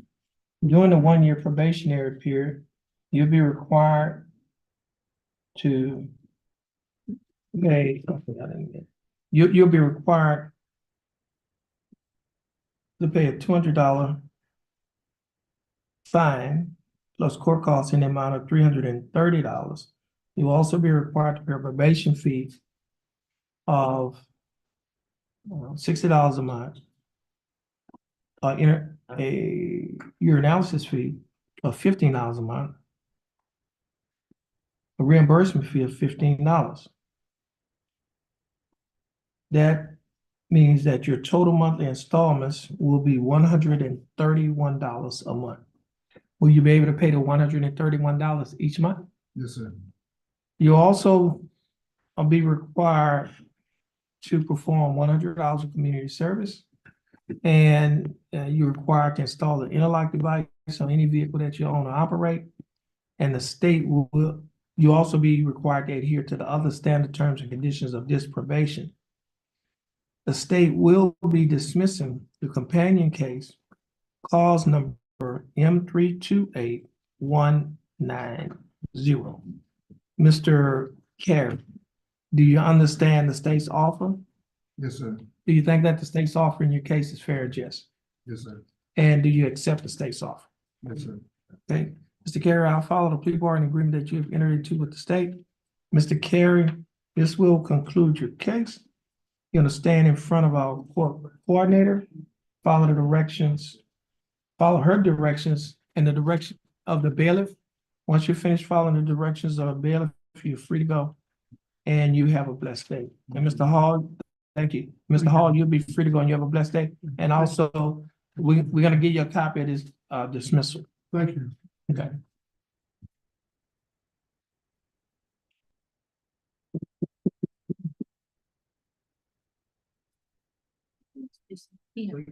Yeah, no. Yeah.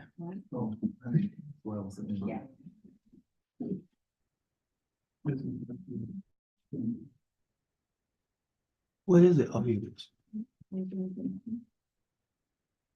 I have to give him his dismissal too.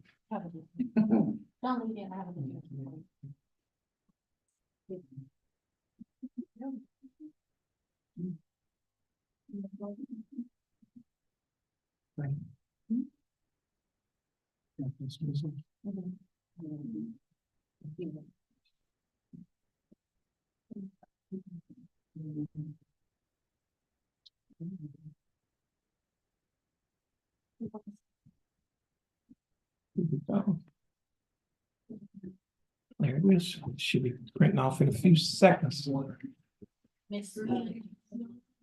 polo? Okay. Mr. Polo? Could you please come forward?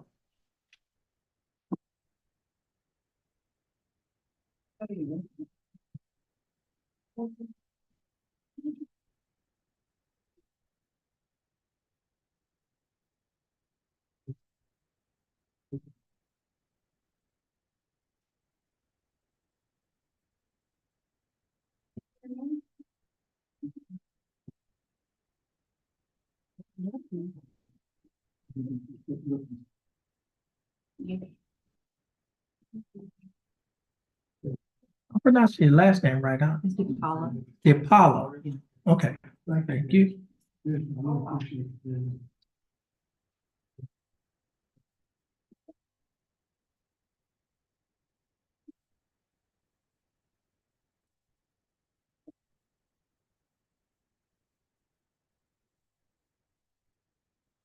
Court is in session and calls number 23 CCCR 1152. Case is style of state of Texas versus Sherry Marie DePaulo.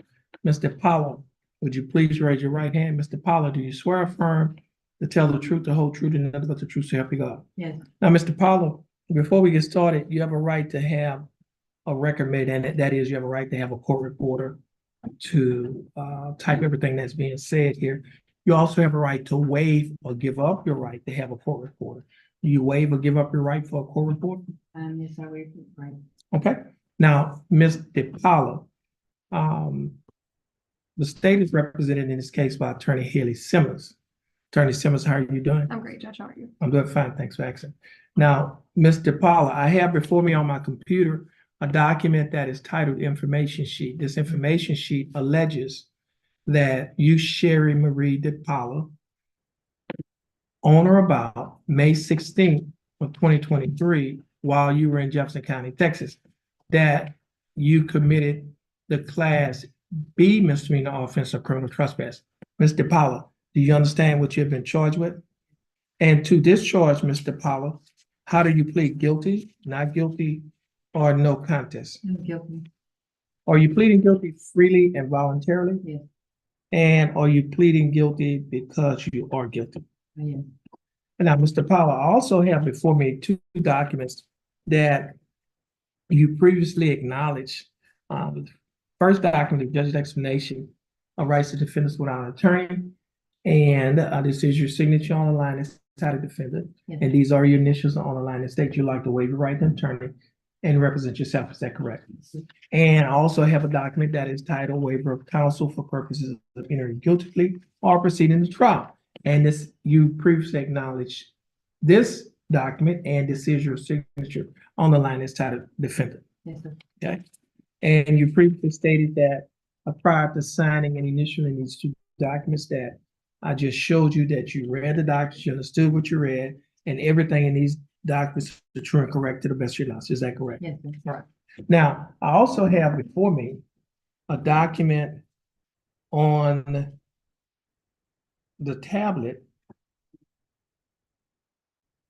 And this document is titled Misdemeanor Plea Administrator. It's also labeled as State's Exhibit Number 1. Do you recognize this document? Yes, Now, on page 2 of the same document, there are 2 sets of initials. The first set of initials is below a paragraph that is titled Waiver and is next to a line with a box checked guilty. Did you place your initials on this document? yes, The second set of initials are below a paragraph that is titled Discovery Admonishment, and it is next to a statement that reads as follows. I do not request discovery of the evidence, waive my right to request discovery in this case, and choose to enter a plea of guilty or no contest.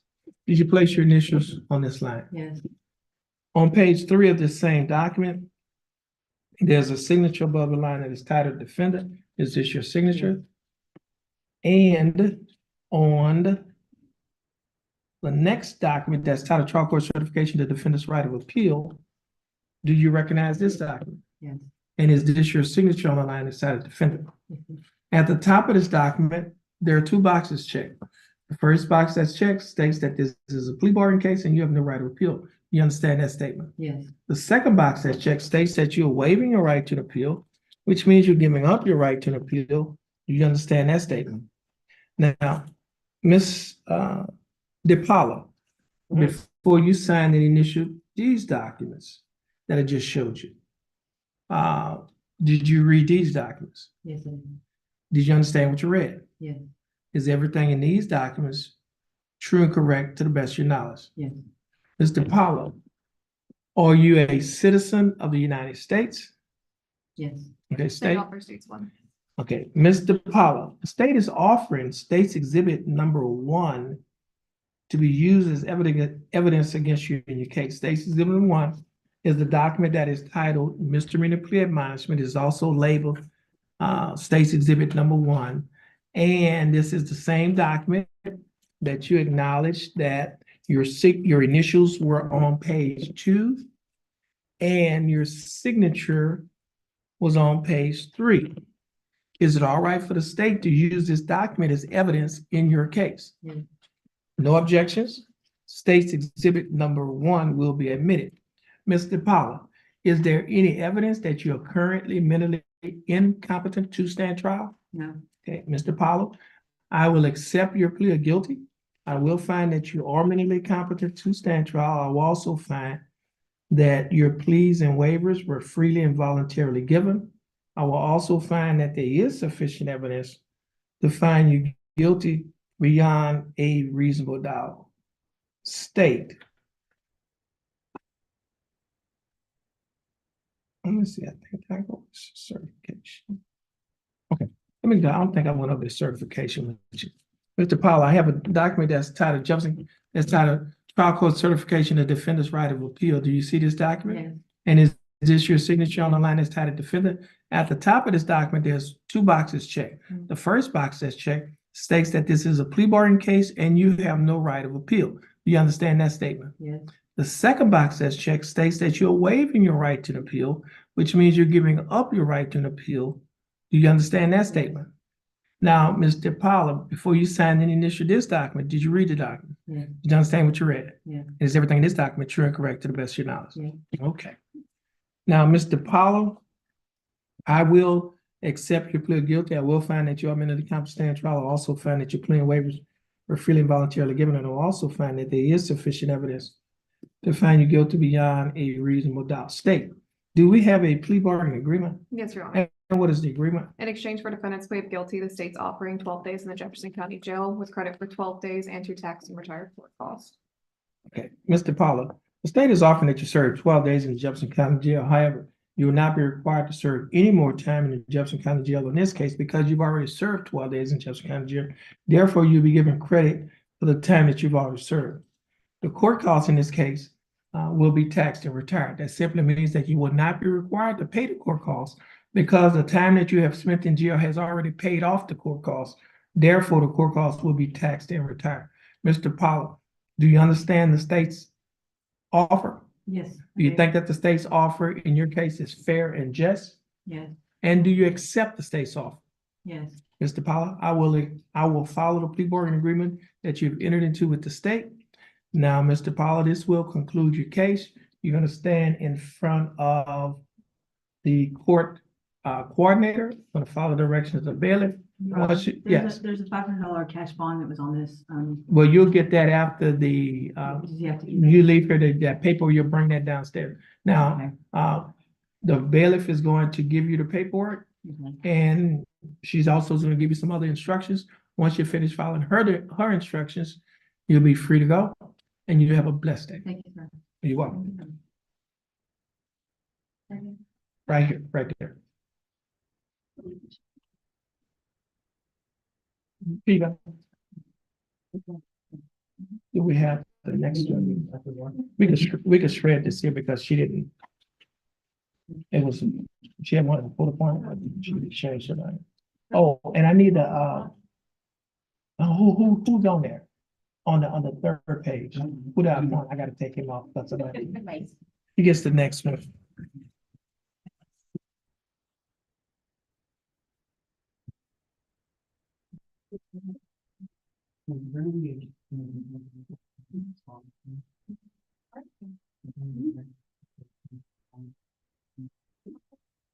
It was a cash bond? Do you, well, hold on, before she goes, you have to give her something if it was a cash bond? That's it? She's gonna check.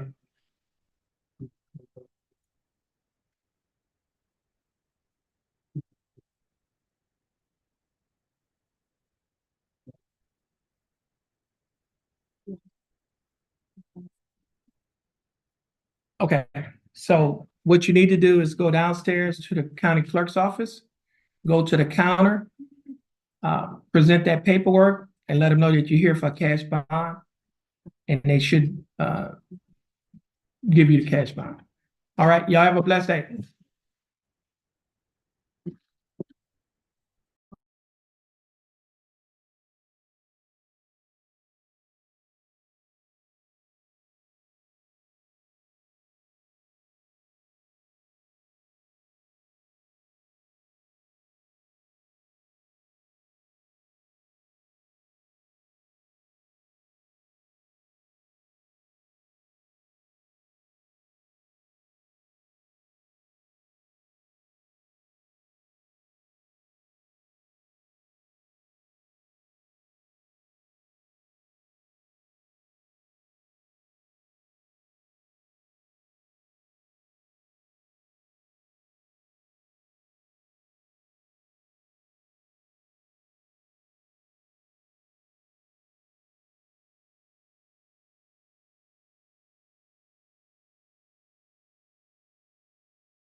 Mr. Lewis, your full name is Javante Shaky Lewis. Sure. Mr. Lewis, would you please raise your right hand? Mr. Lewis, do you swear or affirm to tell the truth, the whole truth, and nothing but the truth, so help you God? Yes, sir. Mr. Lewis, you may put your hand down. Mr. Lewis, the state is represented in this case by Attorney Andrew Hubel. Attorney Hubel, how are you doing? Do well, Judge, and yourself? I'm doing fine, thanks for asking. Now, Mr. Lewis, you have a right to have a court reporter to type down everything that's being said. You also have a right to waive or give up your right to have a record in this case. Do you waive or give up your right to have a record? We all married? No, somebody type in, Yeah. you waive it? Okay, now, Mr. Lewis, I have before me a document that is titled Information Sheet. This information sheet was filed by the Jefferson County District Attorney's Office. In this information sheet, it alleges that you, Javante Shaky Lewis, on or about May 29th of 2021, while you were in Jefferson County, Texas, that you committed the Class B misdemeanor offense of driving while intoxicated while you operating a motor vehicle in a public place. Now, Mr. Lewis, do you understand what you have been charged with? And to discharge, how do you plead? Guilty, not guilty, or no contest? Now, you pleading no contest freely and voluntarily? And are you pleading no contest because you do not wish to fight or contest the charges? Yeah. Now, Mr. Lewis, Mr. Lewis, I also have before me a document that is titled misdemeanor plea admonishment. Now, I see you have one box checked that's Class B misdemeanor. I need to erase that and check the next box that states driving while intoxicated, DWI, first offense, which is a Class B misdemeanor. And the range of punishment is confinement in jail for at least 72 hours, but not to exceed 180 days, a fine not to exceed $2,000, or you could give them both such confinement and fine. Do you understand the range of punishment for DWI first, Class B misdemeanor? Yes, sir. On page 2 of the same document, there's a set of initials. Let me back up. Now, what was your plea to the offense of driving while intoxicated? No contest, okay. Now, on page 2 of the same document, there are 2 sets of initials.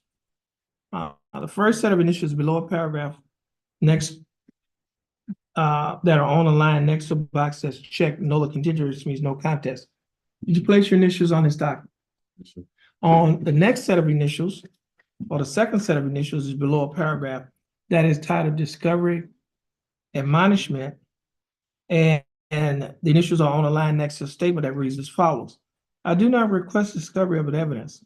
I waive my right to request discovery in this case and choose to enter a plea of guilty or no contest. Did you place your initials right here? Sure. On the next page of the same document, there's a signature above the line that is titled defendant. Is this your signature? Yes, sir.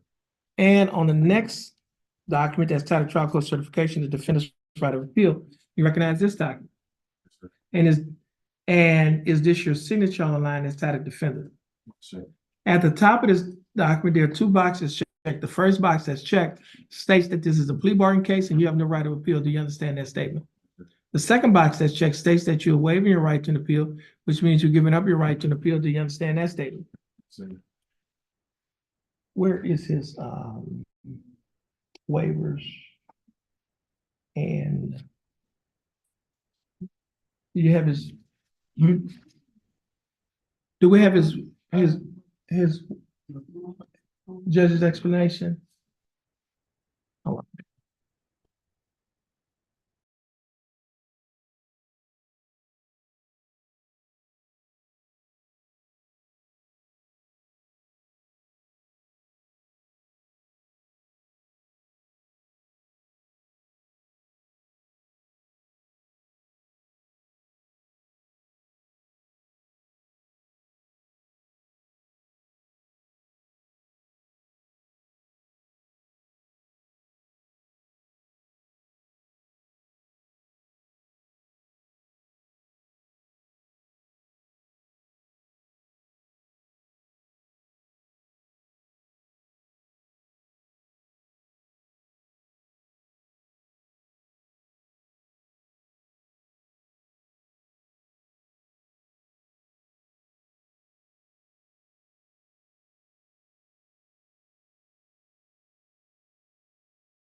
I have before me the judge's explanation of rights to defendants without an attorney.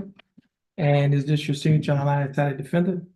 Sir. And these are your initials online that say you want to waive your right in turn to represent yourself. Is that correct? Yes, sir. I also have a document that's titled waiver of counsel for purposes of enter guilty plea or proceeding to trial. Do you recognize this document? And is this your signature on this document? Now, prior to signing and initiating all of these documents that I just showed you, did you read the documents? Did you understand what you read? Sir. And is everything in these documents true and correct Sir. to the best of your knowledge? Mr. Lewis, is there any evidence that you are currently mentally incompetent to stand trial? Do you have any mental problems that affect your ability to know what you're doing today? Okay, so you're not, so you are mentally competent? Now,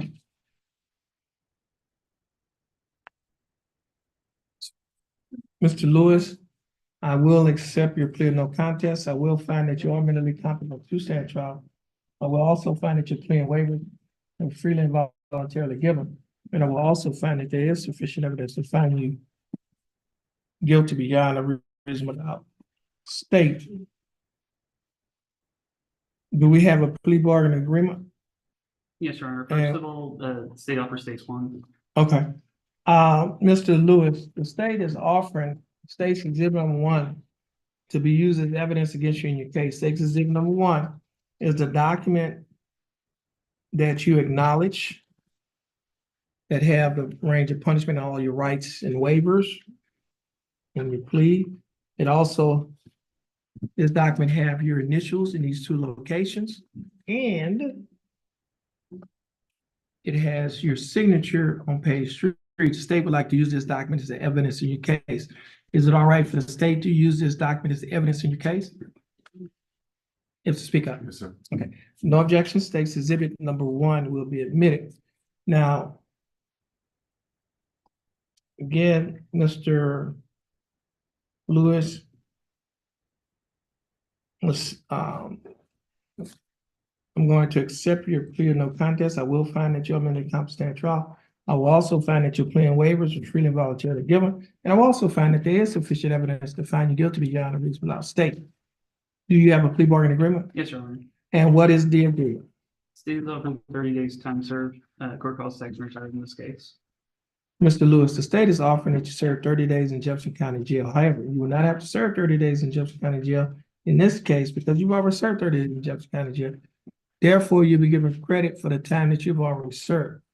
The court costs in this case will be taxed and retired. That simply means that you will not be required to pay the court costs because the time that you spent in jail has already paid it off. Therefore, the court costs will be taxed and retired. Mr. Lewis, do you understand the state's offer? Do you think that the state's offer in your case is fair and just? And do you accept the state's offer? Okay, Mr. Lewis, I'll follow the plea bargain agreement that you have entered into with the state. Mr. Lewis, this will conclude your case. You'll stand next to the bailiff, follow her direction. Once you finish following her directions, you'll be free to go, and you have a blessed day.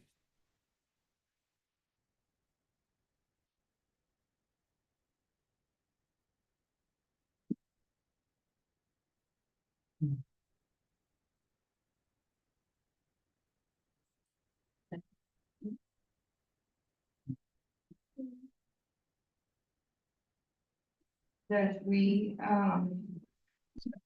well, I'm not gonna say we,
the rights that you have as a defendant in a criminal case. Okay? Now, you've been asked to come here this morning for what is called an arraignment. And what the arraignment is, it's an opportunity for the court to tell you what you've been charged with, what your rights are, and what your options are concerning your case. Now, one of the rights that you have is a right to have an attorney. There's a document on that clipboard that is titled Judge's Explanation of Rights to Defendant Without an Attorney. That's the title, Judge's Explanation of Rights to Defendants Without an Attorney.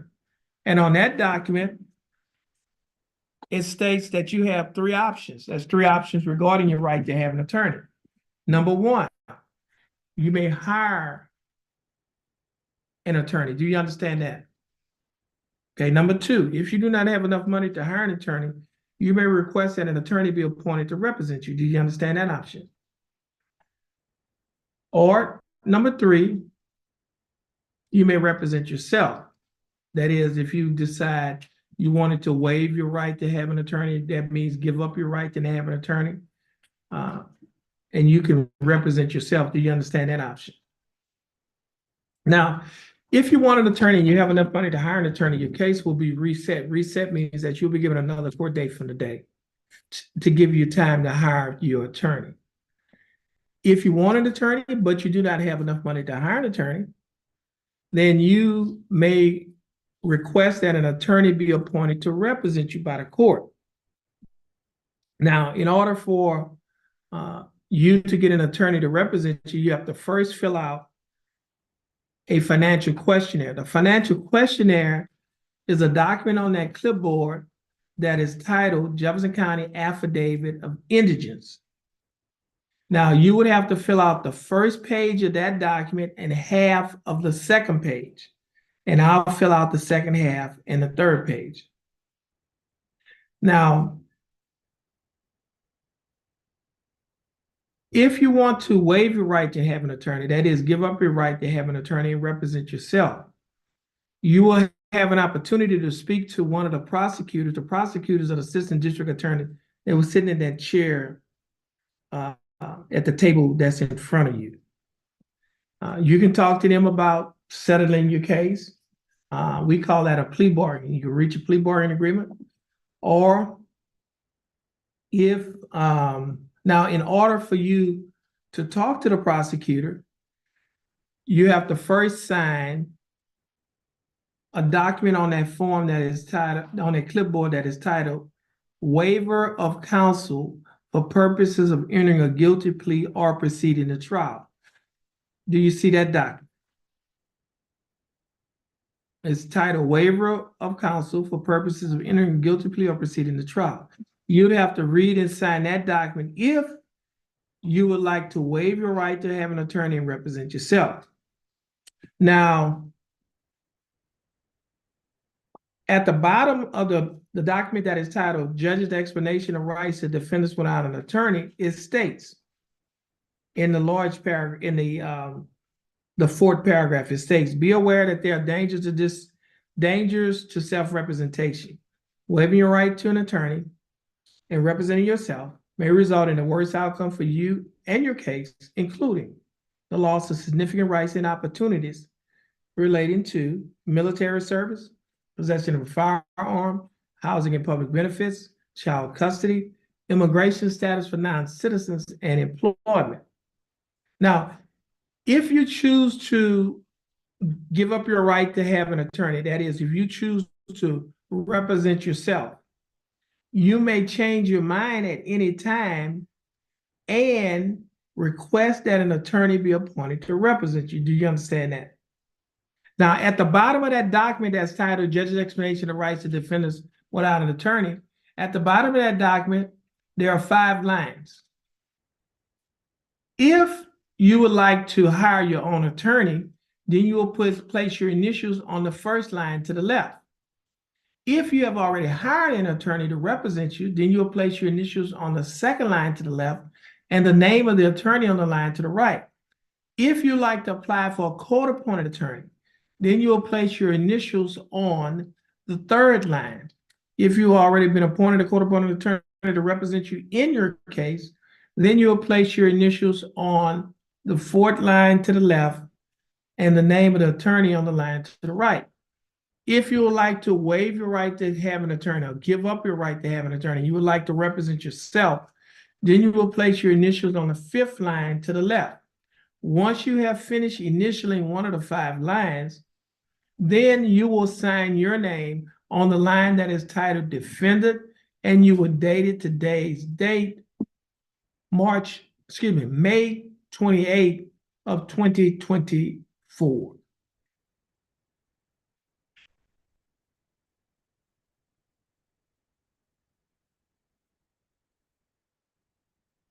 Now, as a defendant in a criminal case, you also have a right to have a trial by jury.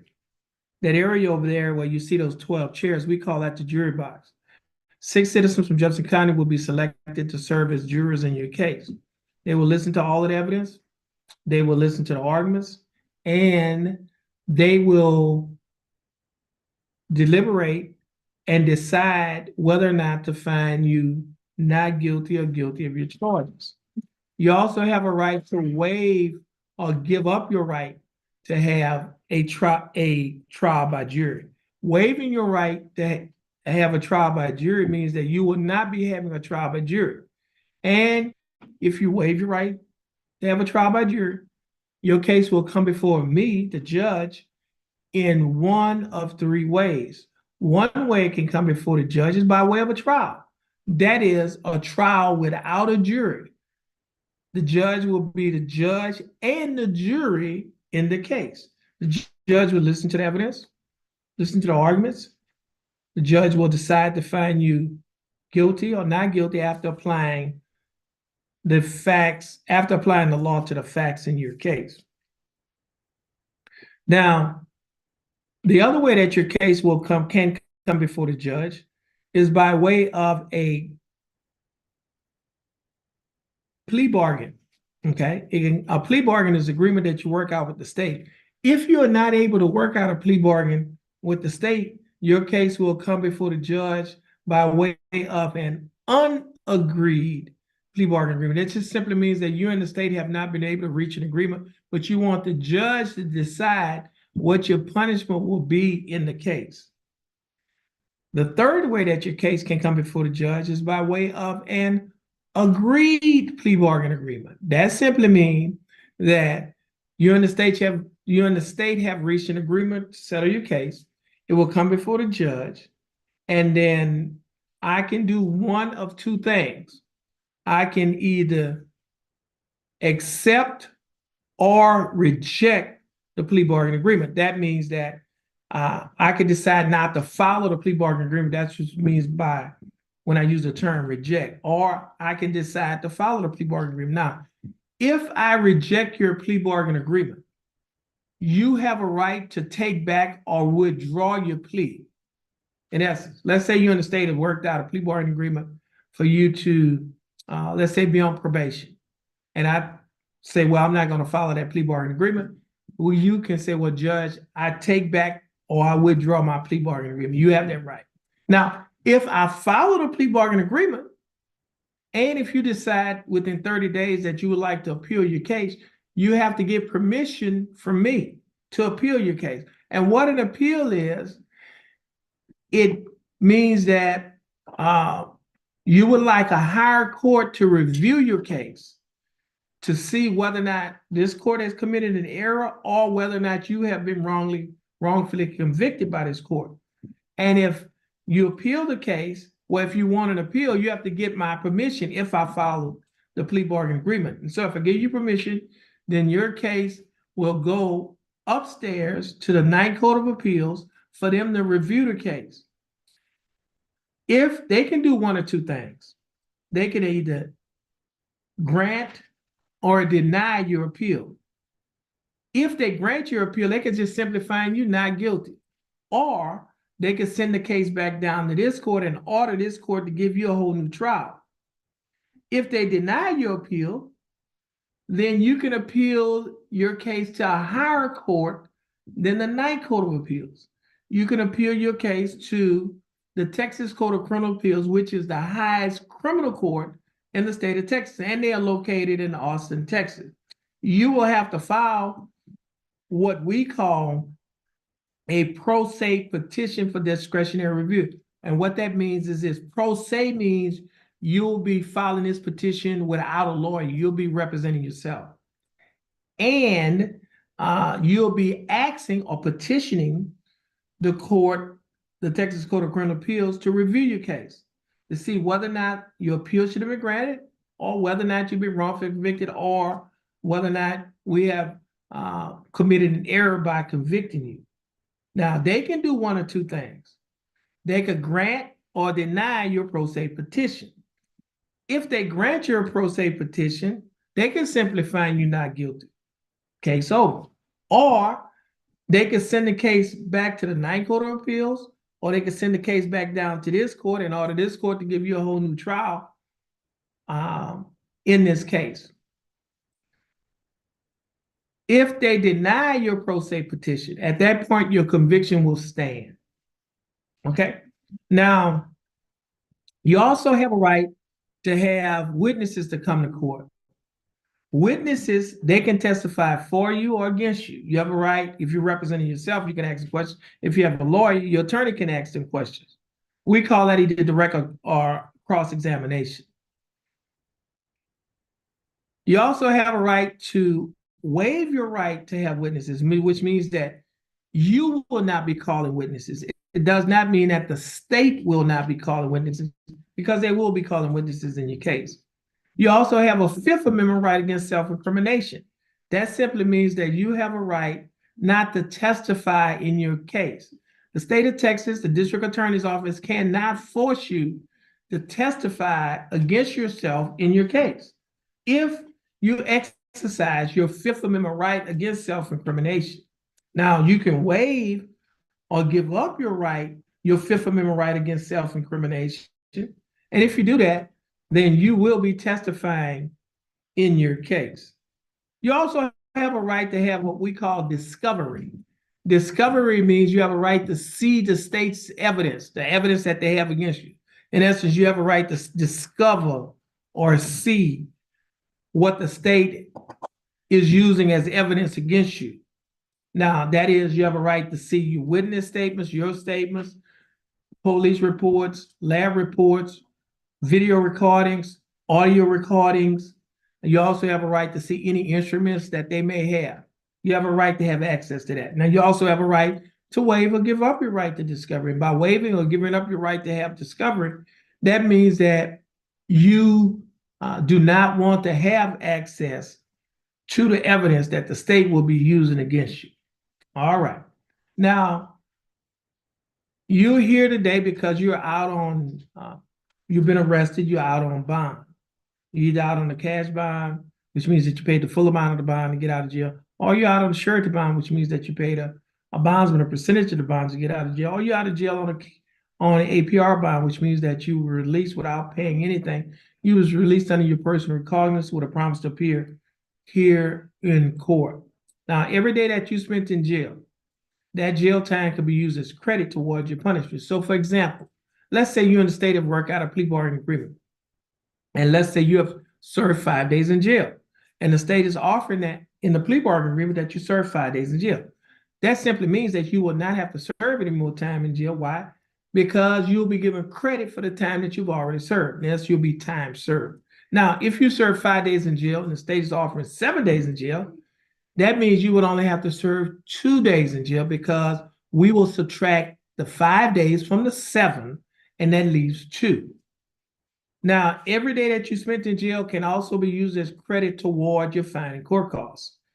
You will receive $100 credit toward every day that you spent in jail. So, for example, if you spent 5 days in jail, that's $500 credit toward your fine and court costs. So, if the state is offering you a fine and court cost of $500, you spent 5 days in jail, that simply means that you will not have to pay anything. Why? Because the time that you spent in jail has already paid it off Therefore, you would not have to pay anything because you'll be given what we call, the fine and court costs will be what we call taxed and retired. It's already paid. Now, if the state is offering fine and court costs of $700 and you spend 5 days in jail, which is $500, that means you would only have to pay $200. And because we will subtract $500 from $700, and that leaves $200.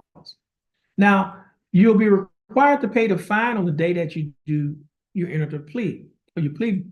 Now, if you are unable to pay the fine, then we can put you on a payment plan. That is, you can pay so much each month until the balance is paid off. Now, if you cannot pay the balance because you might not have income, you might not be working, no problem. We can convert your fine and court costs to community service. You will receive $12.50 that will be credited toward your fine and court costs for every 1 hour of community service that you perform. So if you owe a balance of $200, you work 8 hours, that's $100. You work another 8 hours, that's $200. So if you work 16 hours of community service, your fine and court costs, the balance will be paid off for $200.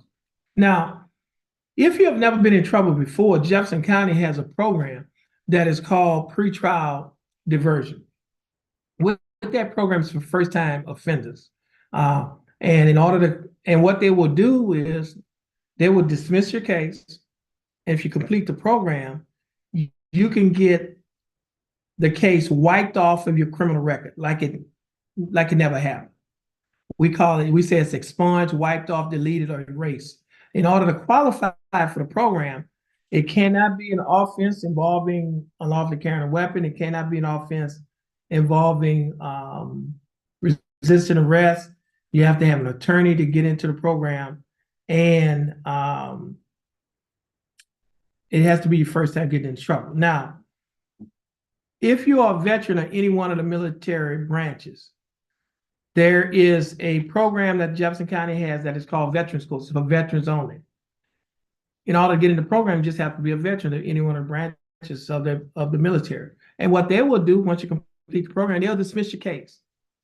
And if you will qualify for what is called a non-disclosure. A non-disclosure basically means that we cannot disclose the fact that you had this case to the general public. In essence, your record is sealed, okay, to the general public. Now, the government can have access to it, the police departments, DA's offices, any governmental agency can have access, but the general public, which is most of the public, cannot have access to it. Okay. Now, this court has a program that is called the CSI program. That's a program that I started within the first 100 days of taking office. That program is designed to address the issue of what we call recidivism. Recidivism just simply means that people commit crimes over and over. And so the way we address the issue of recidivism is through our Community Safety Initiative, the CSI program.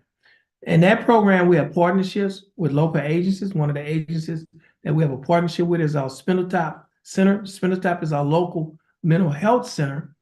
And what Spindletop will do, Spindletop will conduct a private interview, they will have an assessment, develop a treatment plan, either for outpatient or inpatient services, depending on what your mental health needs are. Now, you do not have to be incompetent or insane to participate in the program. You can just merely suffer from depression, anxiety, or any other host of mental illnesses. They are able to address those mental illnesses. The other thing is Spindletop has a program that is called ATAR. ATAR stands for, ATAR stands for Addiction, Treatment, and Recovery. And we also have a program, we have a partnership with our local drug and alcohol council, and they also have a drug and alcohol recovery program. Their program is called OSAR. OSAR is OSAR, stands for Outreach, Screening, Assessment, and Referral. Both the ATAR and the OSAR programs, drug and alcohol counseling programs, And those programs, what they will do, they'll give you a private screening. They'll just conduct an assessment, and they could develop a treatment plan for either outpatient or inpatient treatment, depending on your alcohol or drug needs. Now, if you're unemployed, you're looking for a better job, we have a partnership with the Golden Triangle Empowerment Center, who has a partnership with Lamar University. Lamar University has a program that is called CICE. CICE stands for Center for Innovation, Commercialization, and Entrepreneurship. It is a job training and a job placement program in the hotel industry, shipping industry, and the chemical industry. Once you're trained in any one of those areas, they will assist you at getting a job in the area that you're trained in. Now, if you haven't graduated from high school, CICE has a GED program where you can get your graduate equivalency diploma. Now, all of these programs that I just mentioned will not cost you anything. They're free. Only thing it will cost you is time. And in this court, I like to say, we don't just give time, we take our time. And it's not, and that is, we do not just arrest the problem, we address the problem. And we believe that if we address the problem, we can produce productive people. And if we produce productive people will not commit crimes. Why? Because they have too much to lose. Therefore, I always say that when you come to county court at law number 2, we do not have court as usual, we have unusual court. And it's not because we're different, but it's because we're trying to make a difference in the lives of the individuals that come before this court. And if we make a difference in their life, then we'll make a difference in their home. And if we make a difference in their home, we'll make a difference in the community. Why? Because what comes out of the home goes into the community. And so if you're interested in any one of these programs, just let us know. And we have brochures that we can give to you with a lot of good information and contact information as well to get you started in these programs. Now, the other thing benefit about these programs is the fact that all of these programs can be used as community service. So for example, when I told you earlier, if you had a fine and if you couldn't pay your fine, we can convert it to community service. Well, if you're in one of these programs, every 1 hour that you're in the program, $12.50 will go toward the payment of your fine and court costs. So if you're getting a GED, $12.50 every 1 hour, $12.50 go towards your fine and court costs. If you're getting a job, getting trained for a job, $12.50 will go toward payment of your fine and court costs. Or if you in mental health classes or counseling, $12.50 for 1 hour, for every 1 hour will go towards your fine and court costs. If you're in drug alcohol treatment, $12.50 for every 1 hour will go towards your fine and court costs. And so now that's the arraignment, and that's what I had to do. If you'd been here earlier, that's what I had to do to everybody that was here. Now, the paperwork that you have, you need to bring that paperwork up before me on the clipboard. You can bring the whole clipboard up once you come on up before the bench.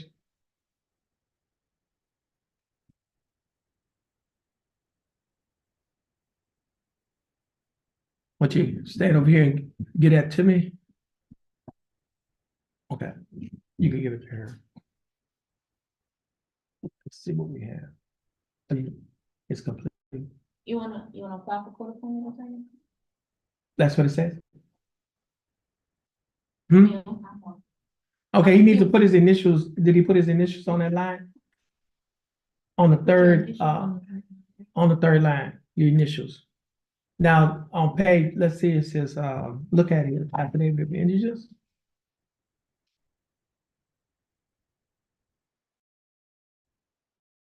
And the proper response.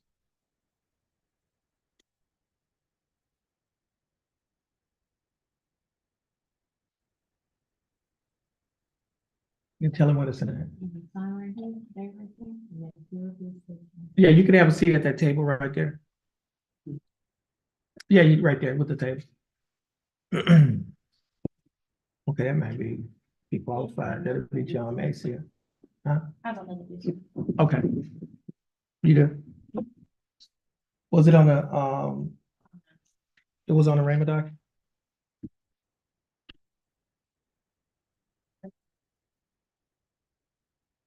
Okay. That's to be dismissed.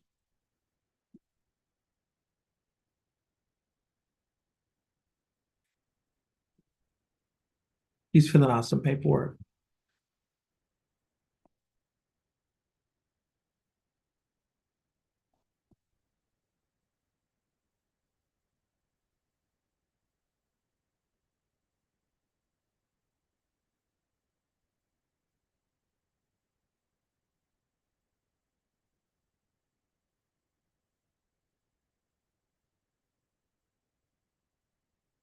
I just signed it.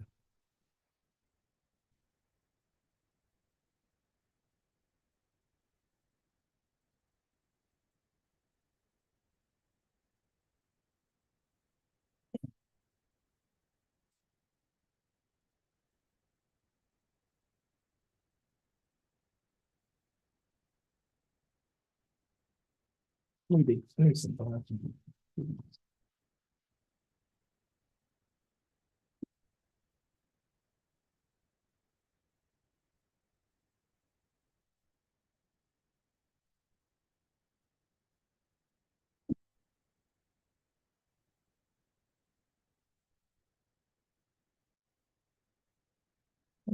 see.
Okay, this is cause number 224 CCCR 0580.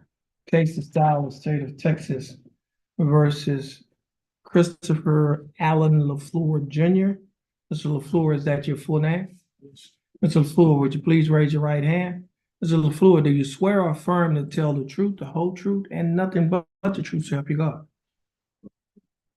Okay, Mr. LaFleur, you may put your hand down. How are you doing, Mr. LaFleur? You doing good? I'm doing fine. Thanks for asking. Now, Mr. LaFleur, I have before me two documents. The first document that I have before me is titled Judge's Explanation of Rights to Defendants Without Attorney. Do you recognize this document? Yes. Okay, he didn't sign his signature is not on here.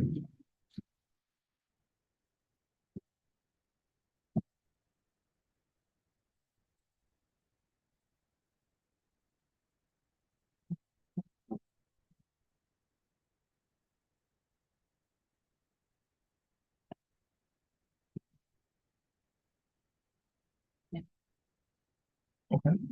Now, Mr. LaFleur, document that I have before me is titled Judge's Explanation of Rights to Defendants Without Attorney. Do you recognize this document? Yes, sir. Is this your signature on the line as titled defendant? Yes, sir. At the top of this document, there are a set of signatures. There's one set of signatures. The signature, excuse me, there's a set of initials. The initial that's on this line is titled, I would like to apply for a court-appointed attorney. Is that correct? Yes. I also have another document that's titled Jefferson County Affidavit Indigent. Do you recognize this document?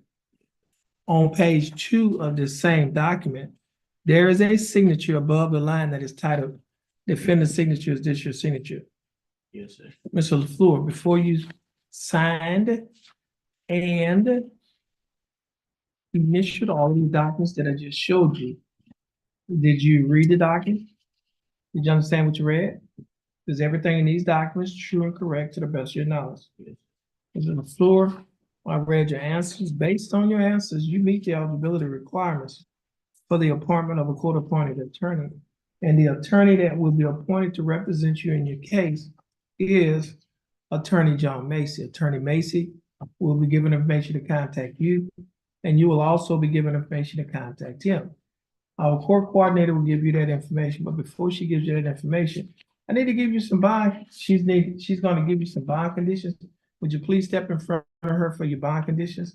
And then you can step back in front of the bench. I'm going to go over these bond conditions with you. The document is titled Standard Bond Conditions and County Court at Law Number 2. Do you see that title? Yes, sir. And it states as follows. Following the return of the criminal information in County Court at Law Number 2 of Jefferson County, Texas, all bail bonds are executed for release of any defendant named herein are ordered subject to the additional conditions. Number 1, the defendant shall commit no offense against the laws of this state, any other state, or of the United States. Do you understand that condition? Yes, sir. Condition number 2, the defendant shall submit to testing for drugs and alcohol at any time as directed by the court. The court may revoke the bond and order the arrest of any defendant who A, refuses to submit to a test for drugs and alcohol when directed to do so by the court, or B, submit to a test for drugs and alcohol and the test indicates the presence of drugs and alcohol in the defendant's body. Do you understand that condition? Yes, sir. And condition number 3 does not apply, and neither does condition number 4. Condition number 4 does not apply as well. However, condition number 5 does apply, and condition number 5 states the defendant is prohibited from possessing a firearm or ammunition unless defendant is a peace officer as defined by section 1.07 of the Penal Code, actively engaged in employment as a sworn, full-time, paid employee of a state agency or political subdivision. Do you understand that condition? Yes, sir. Now, Mr. LaFleur, if you violate any one of these conditions, your bond can be revoked, and if your bond is revoked, a warrant will be issued for your arrest. You'll be arrested and placed in the Jefferson County Jail. Do you understand that? All right. Now, Mr. LaFleur, you're going to stand in front of our court coordinator. She's going to reset your case. Once your case is reset, you'll be free to go, and you have a blessed day. Now, make sure that when you arrive to court next time, make sure you're on time. Yeah. Okay?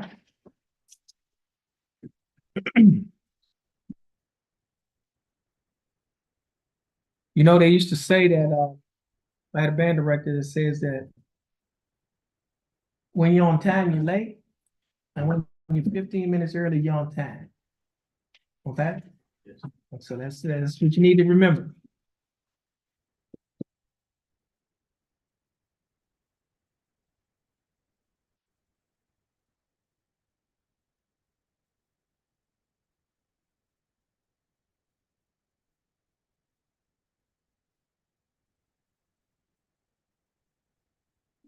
That's affidavit of indigent, that you left here.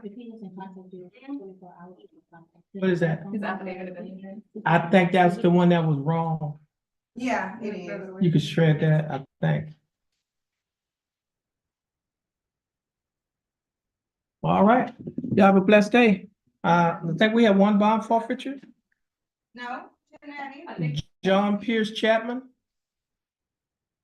Chapman. John Pierce Chapman Jr. Okay, I guess, yes, sir. Okay. Okay, Jefferson County Court, law number 2 is back in session. The court is in session and calls number 24 CCCR 0584, cases style state of Texas versus John Pierce Chapman Jr. John Chapman was scheduled to be in court this morning at 9 a.m. At or about 9 a.m., the court's bailiff called the name of John Chapman at the courthouse door. John Chapman did not answer. John Chapman has not appeared in court since the court's been in session. The time now is 12:54 p.m. on today's date of May 28, 2024. Ms. Bailiff, would you please call the name of John Chapman at the courthouse door?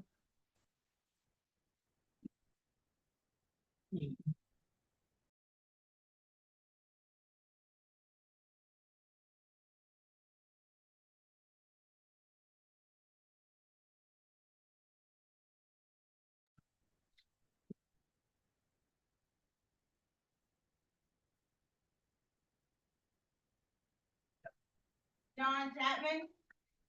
John Chapman.